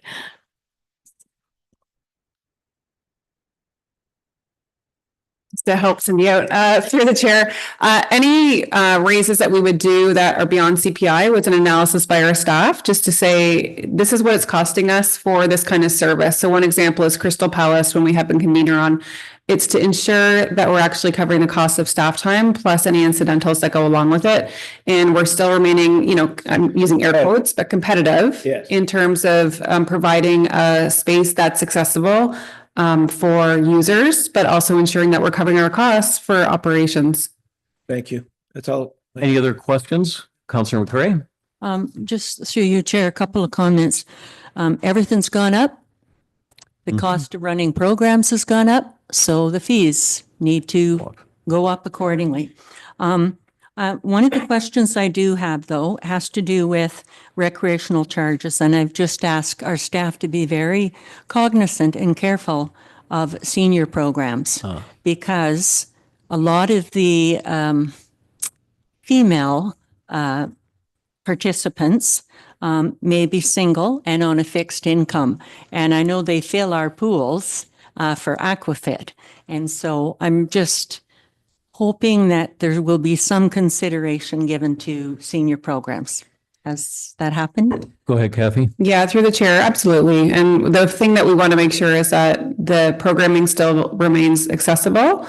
So CPI was done for our memberships, for all of our pool memberships. But one example you might see is a dryland fitness course was $2 per person per class. And when you put all the people in that room, it's not covering the cost of the instructor. So we put it up to $6, which is still well below what fitness programs are charging, but we still wanted to be cognizant of the fact that this is something that people have been doing for years because majority are seniors or retired. So we are definitely being cognizant of making our programs accessible. Thank you. Any other questions or comments? Councillor McCray. I just want to bring this up as an idea. Oh, okay. And it has to do with fees and services. And that is, as we have more and more of these large activities and events, there appears to me there's going to be a need for security presence. And I'm just wondering if that's anything down the road that, in terms of a fee or a service that our town might consider to be a part of. Example, bylaw officers trained in that specific area, or did they already do that? Sure. So through the chair, they do already do that if they're available for their time. So we would then do that, provide that service. But if we give an example of the Perth Night Market, we have our bylaw officers who work all day and they're amazing, but the place is too big for them to just be able to cover the whole event. So we actually have to go out and use a third party group. But if we're looking for revenues in terms of bylaw, if it's accessible and they're available, then we look into that option. Thank you. Any other comments or questions? All those in favor? Carried. Thank you very much. Councillor Byrd, you have another motion. Moved by myself as recommended by the Committee of the Whole, be it resolved that the Council of the Town of Perth pass bylaw number 4029-6, being a bylaw to further amend bylaw number 4029, Schedule A, to increase the water and sewer charges by 6% as presented in Report 2025 Cal 3.3. Thank you. Any questions or comments with regards to this motion? All those in favor? Carried. Thank you. Thank you very much, Cynthia. Councillor Smith, you have another motion coming up. And if Joanna can come up. As recommended by the Committee of the Whole, be it resolved that the Council of Town of Perth receive for information the response to delegation from Jason Dolvain, partner, Exobuilt, regarding Arthur Street and Cockburn Street as presented in Report 2025-Cal-3.4. Thank you, Councillor. Any comments or questions? All those in favor? Carried. Councillor McCray. As recommended by the Committee of the Whole, be it resolved that the Council of the Town of Perth provide input on the draft County of Lanark Growth Management Study to the Director of Development Services by February the 18th, 2024, in order for the components to be incorporated into a formal submission to the County of Lanark as presented in Report 2025 Committee of the Whole 3-5. Thank you. Any questions or comments on this particular motion? All those in favor? Carried. Councillor Bolt. Moved by myself, as recommended by the Committee of the Whole, be it resolved that the Council of the Town of Perth pass bylaw number 5145-1, being a bylaw to repeal and replace Schedules C-1 and C-2 of Building Bylaw number 5145 to implement revised fees associated with building matters and incorporate wording related to fee refund provisions as presented in Report 2025-CAL-3.6. Thank you, Councillor Bolt. Any questions or comments with this pertaining to this motion? Councillor McCray? So could we have one of our staff speak to this a bit more? Because when I looked at it, it's looking, and correct me if I'm wrong here. As I mentioned before, previously, according to the Ontario Building Code Act legislation, building services should be self-sufficient and cover 100% of the building permit fees.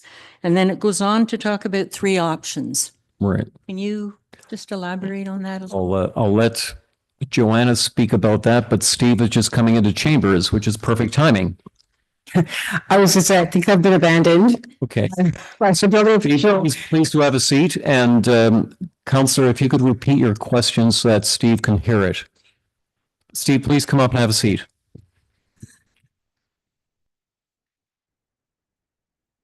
Okay.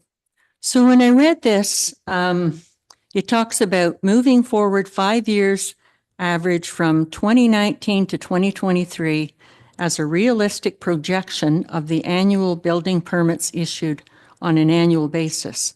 And it talks about the legislation that, according to the Ontario Building Code Act legislation, building services should be self-sufficient and cover 100% of the building permit fees. That's correct. Okay. And then it goes on and it says, we are below other communities, all on the low side or mid-range side. And it gives examples. And then it talks about the 3 options. So my question is, with the fees, basically, where are we going to go from here with this relating to fee refund provisions and that type of thing? Okay, well, there's a report coming that's going to explain the fee challenges. We have had a consultant do that review similar to what you're discussing there. And that's to be presented in a future, in the 2 reports from now. Okay. So there's more to come. Yeah, there is. More to come. Okay, that's fine. So basically, all we're doing is receiving information in regards to what you've done so far. Okay. Any other comments or questions? Sorry, Steve, this is the report right now that. So, Sorry. yeah, I think we have our consultant was supposed to come in and do a presentation, but he double booked. And so I am to be taking over for him. Then Steve abandoned me.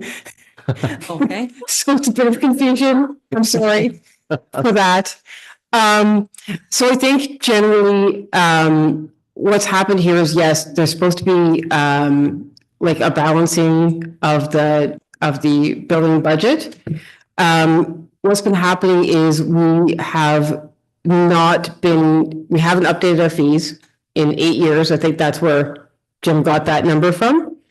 And additionally, similarly to the planning application fees, we have been charging consumer price index instead of construction price index. And so we're collecting significantly less than what we should. We have also added our deputy chief building official to the department, so we have an additional staff. And so for all those reasons, we haven't been collecting what we should, and so we've been below par. We are below our reserve. We have no reserve left, and we're actually dependent on the taxpayer dollar as of this year. And so we've been trying to actually get these fees brought forward the past previous years, but we haven't got there yet. So we're here now. So we've first of all taken the building fee bylaw out and put it in our own bylaw rather than under fees and charges, because it's required to have its own budget, its own reserve, and its own bylaw for fees. So we've made those changes, and now we're amending the bylaw. And our consultant has looked at 5 different municipalities to see what they're charging and how we compare. And we are at the low to moderate range, as you've pointed out. So this sort of study was to allow us to ensure that what we are now charging will be equitable and equal with many of our similar partners. So, Councillor through McCray, you, go ahead. Chair, to Joanna. So I guess where I'm a little bit confused is because in the report, it makes mention of 3 options. And it says the third one, to me, which seemed the most reasonable, was increases like, and it compares it to Smith Falls. And it says a 6-year plan could be potentially, we could become self-financing, and this way we wouldn't have to rely on the shortfall of taxpayers' revenues. So is this motion that is coming forward, are we voting on that option, or is that something that's coming further down the road? That's the option we're voting on.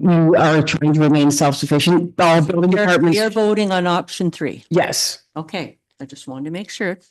Okay, that's fine. Sorry for that confusion. Yeah. No, because usually, you know, when we present these things, you say option 1, option 2, option 3. So I thought, okay, so. Yeah, we were going to have a consultant present, and then like 10 minutes ago. I got it. So I was not even trying to read what I was presenting. Thank you very much for Asking for clarifying clarification. for not only Councillor McCray, but for all of us. Sorry, if I can just clarify the confusion. So in the report, there was the options, or in the attached report from the consultant, there was the options 1 to 3, which kind of went from a low to a high range. So staff took option 3 out of that, and that's the recommended option on the report that's been prepared, and that's in the agenda. So that's to bring it back up to self-sufficiency, I think within 6 years, if I, Yeah, that's what option 3. 8 years. 8 years.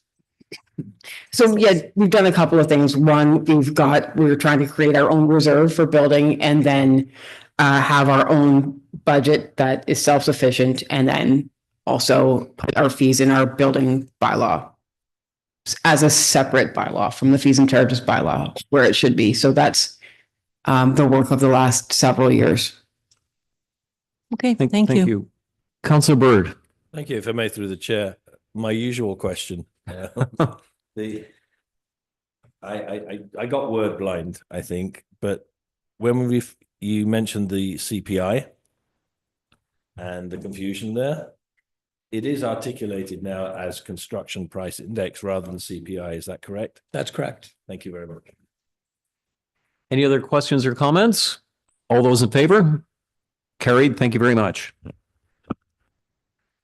As Trevor is making his way up, Joanna and Steve, thank you very much. As Trevor is making his way up, Councillor McCray, you have a motion.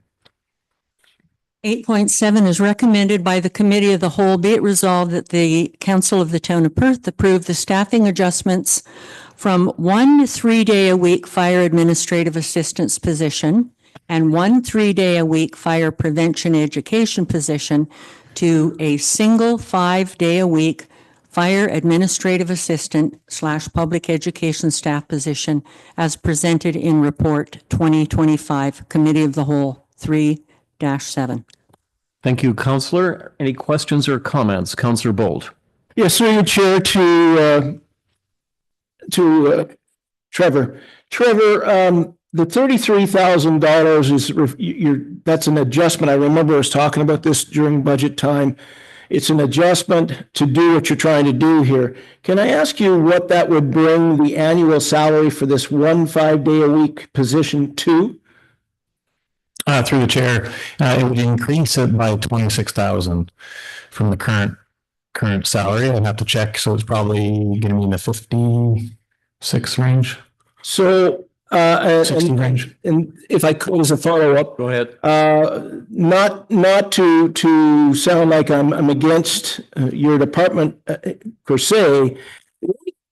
The only thing that I would like to say is one of the things that we discussed during budget was, we're trying to get a hold on keeping expenses down. One of the things you can do to do that is to make do with what you've got. And I know everybody's department is stressed, and I buy that. But I think we have to be cognizant of the fact that, here we go again. Now we're going to add another full-time position on with salaries and benefits, and going forward and going forward and going forward. Like, when are we going to be able to stop this? And so saying that, I understand what you want to do here, and I agree with why you want to do it, but it's more of a comment than a statement. Chair, so it's full-time a week. So they already have benefits, they already have homes, they already have all that stuff, rather than 2 days a week. Actually, this year, we do 2 full-week positions, but budget-wise, I have to think of efficiency, and the 5-day week will be more efficient overall, and cost the taxpayers less money than 2 positions. If I may, Follow just up? a clarification then, if I could. Go ahead. Because of that comment. Yep. My understanding, and correct me if I'm wrong, one of those positions was supposed to be a temporary position that was on a trial basis. So in fairness, yes, it was 2 positions, but it was supposed to be on a trial basis. Now, based on your report, you're saying, well, because of what we've seen here and the data that's been presented, we think it merits going to 1 5-day-a-week. Okay, yeah, that's my clarification. So for the trial, it's just ending. Take the data through the trial, and in order to hit all the benchmarks of our policy, we need additional support. End of the day, it's needed. In looking at the 5-month trial. So when the trial's up, we go back to a 3-day-a-week.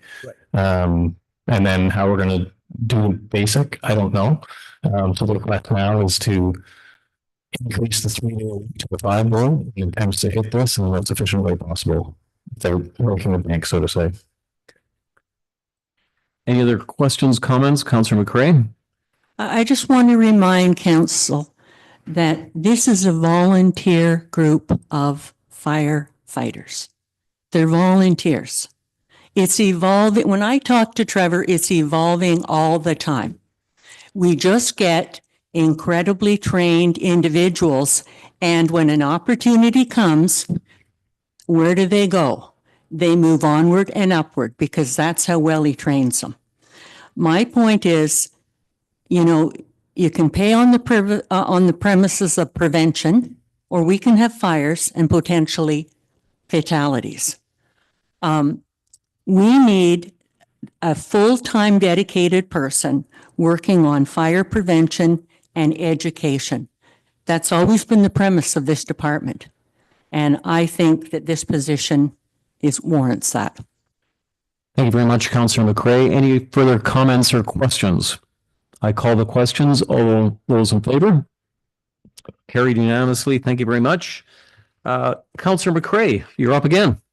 Yeah, I'm really on the fire thing tonight. You are, yes, that's right. Is that why you're smoking? That's right. That's right. Okay. Go right ahead. Yeah, I haven't stopped today.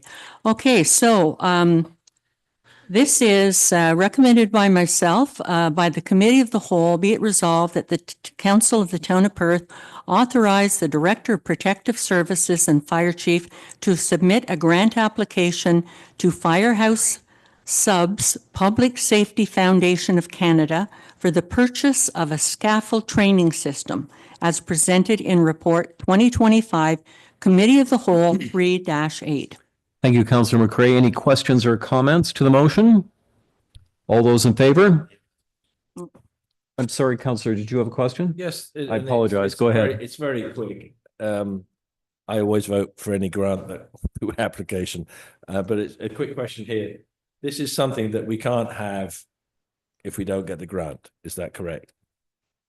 Through the chair, it wouldn't be something I'd ask for at this time yet, based on all our other budget constraints. All those in favor? Carried. Councillor McCray. As recommended by the Committee of the Whole, be it resolved that the Council of the Town of Perth pass bylaw, being a bylaw to authorize the mayor and the clerk to execute the Fire Protection Grant Transfer Payment Agreement with the Office of the Fire Marshal as presented in Report 2025, Committee of the Whole 3.9. Thank you. Questions or comments on this particular motion? Scanning chambers. All those in favor? Carried. Thank you very much. And it's Councillor McCray again. Okay. I think I lost my page, but anyway.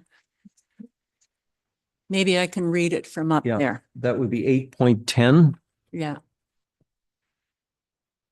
As recommended by the Committee of the Whole, be it resolved that the Council of the Town of Perth, A, pass a bylaw, being a bylaw to authorize the mayor and the clerk. I'm sorry, I have vision problems right now. So I'm going to ask one of the other councillors to read that for me if they might. Councillor Smith, could you read that out, please? Picking up from where the councillor left off, to sign an updated Oh, here it is. tanker and aerial support services agreement with the Corporation of the Township of Drummond North Elmsley and the Corporation of Tay Valley Township. And 2, pass bylaw number 5112-0 to repeal bylaw 5112, being a bylaw to complete an agreement with Drummond North Elmsley, Tay Valley Fire Board for tanker and aerial support services as presented in report 2025-COW-3.10. Thank you very much. Questions or comments on this particular motion? Councillor McCray. I just want to thank you very much for reading that that motion for me. And I just wondered if maybe our fire chief could speak a little more about this, if you don't mind. Through the chair, this is a very good news story for me. It shows how we're working with our neighbors to be as efficient as possible. We're not going out to buy a tanker, and they certainly aren't going out to buy an aerial anytime soon. This is a great way we can work together and show how we can be efficient and give that service to the citizens that they deserve. Thank you very much, Trevor. Excellent example of shared services and partnership. Any other questions or comments? All those in favor? That's passed. Thank you very much. As Grant is making his way up. Thank you, Trevor. Councillor Smith.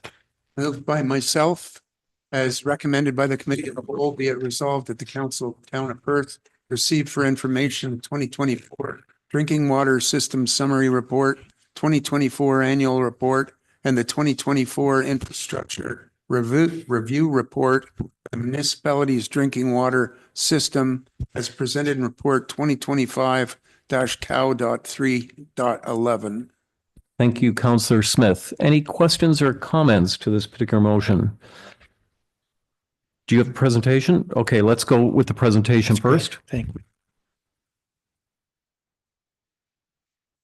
Members of council, I'm presenting this a short presentation just to provide you an overview of your standard of care of the drinking water system. And go ahead, Michael, as owners of the system designated through legislation, this is very important that you as individuals can be held responsible outside your purview as elected officials.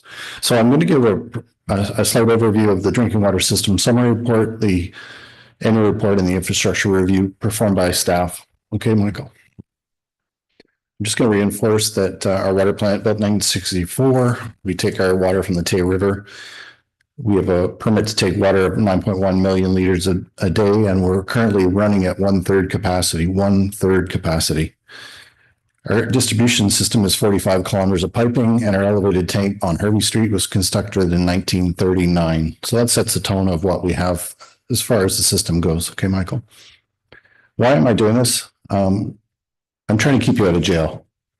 This is due diligence. This is one of the most serious fundamental provision of safety and life for the residents of Perth that are subscribed to the drinking water system.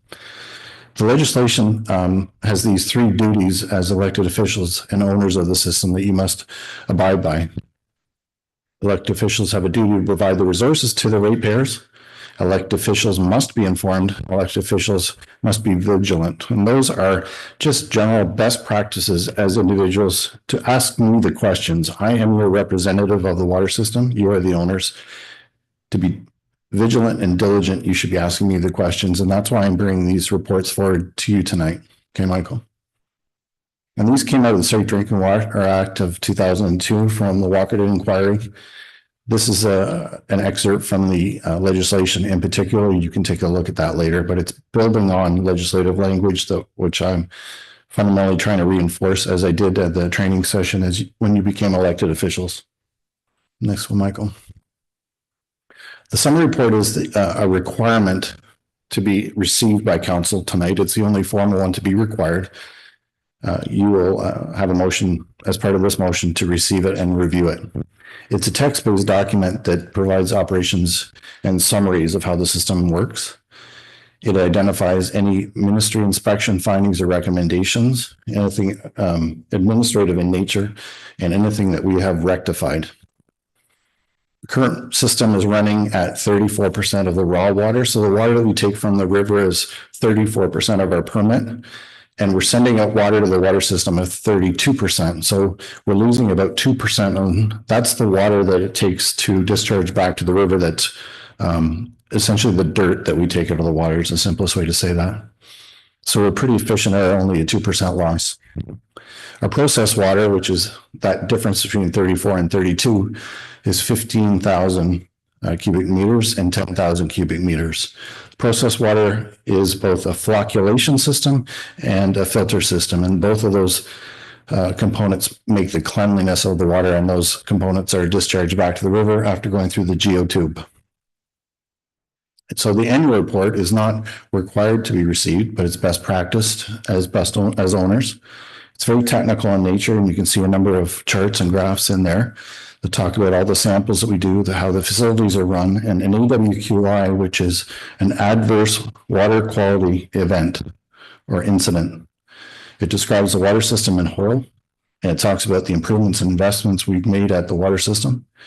And in general, we took 52 bio samples at the water plant annually, and in the drinking water system, we took 212. So those are our weekly samples. Our grab samples, we've taken almost 9,000 samples in the year. And it's I can go through the details in the summaries later, but it's an overview of the chemical and physical parameters that we test for, from simple items like lead to multi-worded chemistry formulas. So I can talk to you offline about that. And then, Michael, the third report is the infrastructure review. Again, best practice. It's how we operate the water system, and it's part of our drinking water quality management system, one of the 21 elements. It talks about the license status, our permit to take water, and when it's going to be renewed, our drinking water license and our drinking water permit. It talks about Ministry of Environment orders that are on the books, and none are identified and none are outstanding.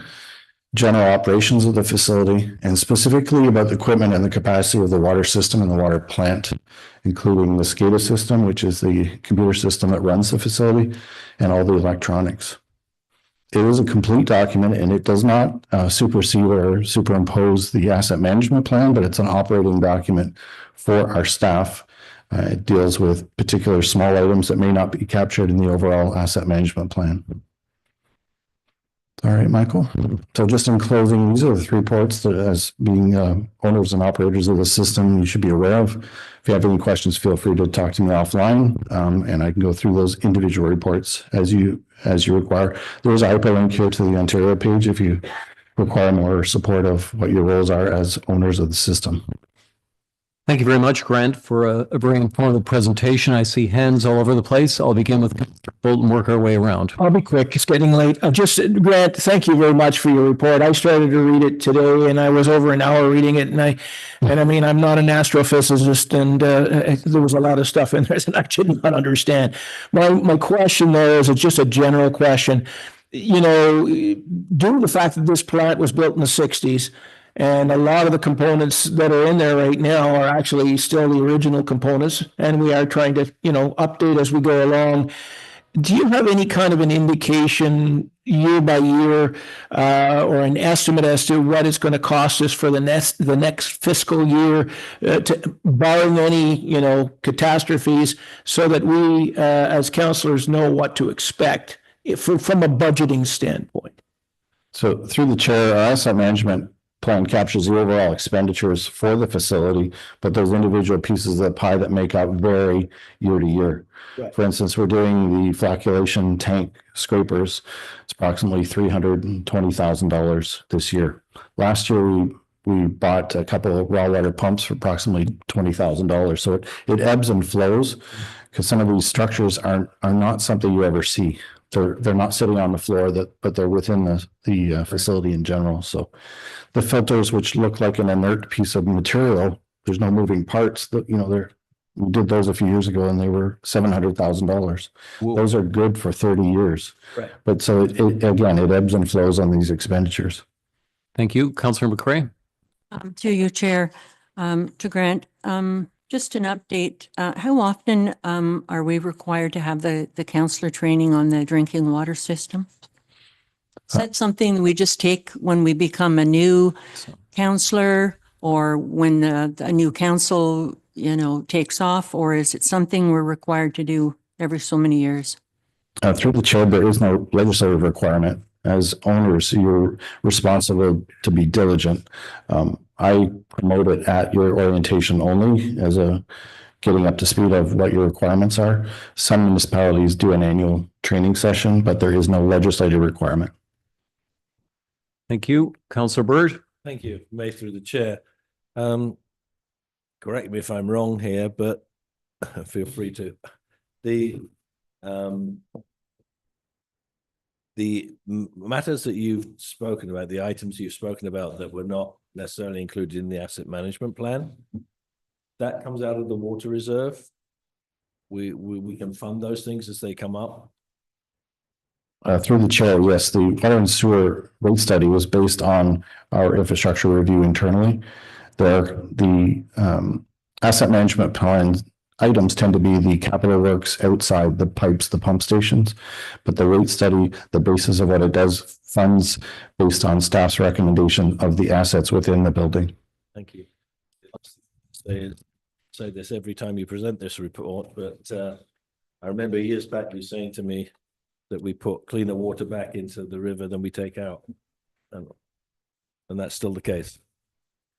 Thank you. Deputy Mayor, did you have a question? Yeah, Grant, there were some chemical calculations in there I'd like to talk to you about later, but I won't take every time now. I just read on the news today that Algonquin College has announced they're cutting, I think, 30 some more programs, and they talked about cutting the wastewater training program. It sounds like they're done in Pembroke. What do we do now? Is that the a new hire course, or what do we do for ongoing training? Like, I don't know what role Algonquin College plays in training for your staff.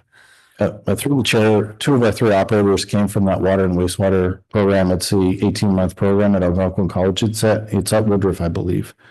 It's a very strong program. It tends to be for the veteran employees getting into second occupations, but it's extremely good. The province does not have a global training system, they have a requirement for training, but they don't provide facilities or endorse any other post-secondary. So you get the books, you take the courses online. That's how it works. There is no one central. But when you come out of the Ottawa Algonquin program, you're able to hit the ground running, fully certified to level 2 of 4, and you can proceed on. Any other questions or comments? All those in favor? Carried. Thank you very much. Councillor Smith. As recommended by the Committee of the Whole, be it resolved that the Council of Town of Perth pass bylaw number 5XXX, being a bylaw to authorize the mayor and clerk to sign an agreement with Stan's Freelance Service for the provision of contracted water meter reading services for 3 years, commencing March 1st, 2025, as presented in report 2052-Cal-3.12. Any questions or comments to that motion? All those in favor? Carried. Thank you very much, Grant. Now we move on to the next motion, Deputy Mayor McPherson. Moved by myself as recommended by Committee of the Whole, be resolved the Council of Town of Perth, number 1, pass bylaw number 5138-1, being a bylaw to adopt and amend the Lanark County OPP Detachment Board terms of reference. And number 2, approve the proposed 2025 draft budget for the 12-member Lanark County OPP Detachment Board and the allocation of costs to the respective municipalities within Lanark County based on weighted assessment as presented in Cal Report 3.13. Thank you, Deputy Mayor. Any questions or comments? Hearing none, all those in favor? Carried. Thank you very much. Councillor Bird, as Cynthia comes to the back up to the chair. Moved by myself, be it resolved that the Council of the Town of Perth, 1, pass bylaw number 5XXX, being a bylaw to establish the tax rates for 2025 for the Corporation of the Town of Perth and the Business Improvement Area, BIA. And further, 2, provide for penalty and interest in default of payment, and further, 3, approve and increase the tax levy in the amount of having trouble tonight speaking. $179,321 due to growth to be used to reduce the debt financing requirements previously approved in the 2025 budget, as presented in report 2025 Cal-3.14. Thank you, Councillor. Any questions or comments of Cynthia? Hearing none, all those in favor? Carried. Thank you very much. Now we go to CAO and Director departmental updates. Are there any questions of council to any of our directors or our CAO? Deputy Mayor. I don't have any questions, but I'm just wondering if Director McNally will be wearing a helmet as she traverses down the toboggan route during the Frost and Fire Festival this weekend. I think that deserves a response. I didn't know, Kathy, if you wanted to give Kathy a couple minutes just to give a brief shout out about the festival, because I'm looking forward to watching her on Saturday morning there. Yeah. Well, through the chair, we will be testing it if that's what you're asking, and you're more than welcome to come. So we have Frost and Fire coming up this Saturday, and we want to make it something that's just, we're switching it up every year, right? So Bracebridge, we give full credit to them, does this great event, and they have 2 lanes going down their main street in Muskoka. And so we said, let's just repeat, history here. And so we're really thankful for Grant's team. The environmental services team is really supporting the initiative to bring it all together. And my tourism team is then bringing the idea together for marketing it. So we've got that. Plus we have laser tag, a vendor market, and lots of great free events for the family to come out to this weekend. The Frost and Fire Festival is going to be fabulous. We're counting the days. It's going to be a great midwinter celebration. So thank you. And we have extra insurance for that hill. Oh, you do? Yeah. I was just going to ask that actually. Oh, you did. Deputy Mayor. I just wanted to, where we were looking for new director of environmental services on Monday. I'm going to say Saturday night. Go Grant. any further questions, Councillor Bird? Yes, just for Grant, actually. I guess you and your team are all psyched up for tomorrow evening. Yes, on a serious note, we have an extensive plan ready for the winter event coming tomorrow. So we're expecting up to 50 centimeters. And we are focusing on public safety, but we're going to do our part for this festival as well. So we're going to migrate some of the snow that's going to be around the area over to this, because we have to build the hill. So, but we have an extensive site operation coming on up to address this weather condition, including up to Sunday night, where we're going to do some more removals because the accumulation on the snowbanks is going to be extensive. So we are going to have to remove snowbanks immediately after plowing the snow. The observation I was going to make, if I may, through the chair. Yes, go ahead, Councillor Bird. A message out there to our community to have some patience and maybe readjust your lifestyle, not necessarily expect your road or certainly your side roads to be cleared. Go for it. Instantaneously after an event like this.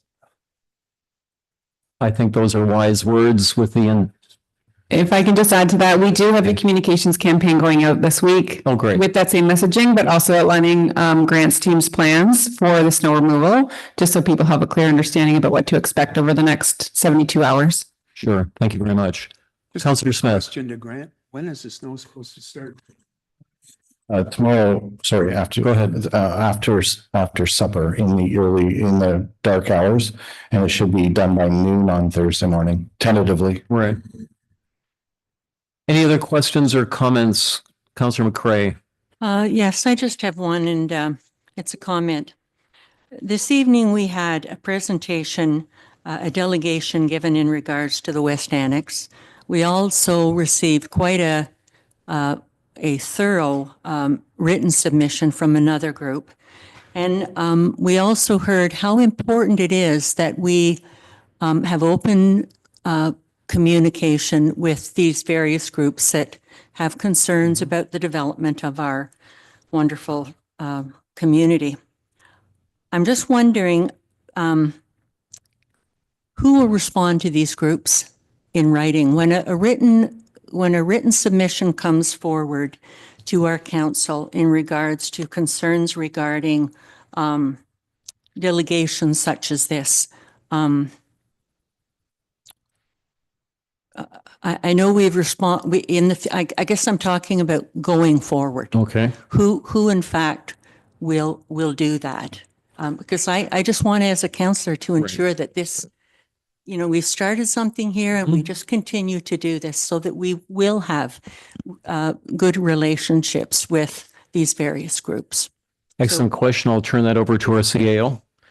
So through the chair, I'm not sure exactly what you're asking. We have council passed a motion to receive the presentations, both the verbal and the written ones, and to direct staff to include that in consideration as we are in our review for mediation and for the OLT process. We are sending out correspondence to all citizens and all interested parties through our Engage Perth site on Kaivan and on a variety of other topics. So I'm not sure what further communication. Well, a suggestion might be that's what we heard this evening from through the delegations, the importance of open communication. Mm-hmm. So maybe they have it sounds to me like our CAO and our staff are doing the very best to cover in those areas, such as the Engage framework and a number of others. So what other ways are they maybe expecting or wanting us to be more open and engaged? So I guess I'm just thinking that maybe we need to have that communication with them so that moving forward, we're moving together. Yeah, and I guess there are no misunderstandings. Right. Yeah, and I guess on that too, Joanna's replied to 1 million emails from interested parties and residents on the Kaivan topic. So I mean, there are all sorts of communications that go out behind the scenes too that are not always seen. We have already discussed and committed, I think, to having another information session like we did last Monday as soon as we have enough information to have another session. So that'll be sometime in March or April, I expect at this point. So Michael, that's exactly what I was wanting to hear. Thank you. We're going to have another one of those presentations. Thank you. Any further questions of our directors or CAO? Hearing none, there is no new business that I'm aware of this evening. Good job. Our next meeting date will be on Tuesday, March the 4th at 5:30 PM. Councillor Bird will be chairing that particular meeting. Are there any questions from the media?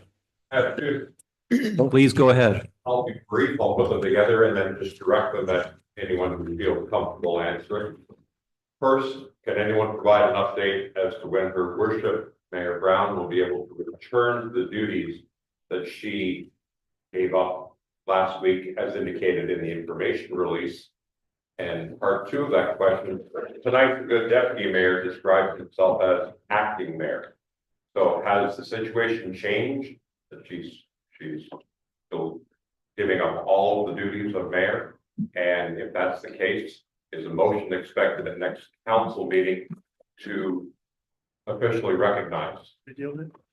I will defer that question to Deputy Mayor McPherson. So I won't speak to the mayor's health issues and when she'll return at her own time.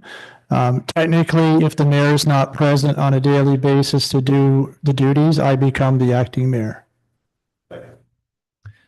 Any further questions from the media? There were no closed sessions. Therefore, I will entertain a motion from our deputy mayor to adjourn. Moved by myself that the committee of the whole meeting held on February 11th, 2025 adjourn at 7:46 PM. All those in favor? Carried. Thank you.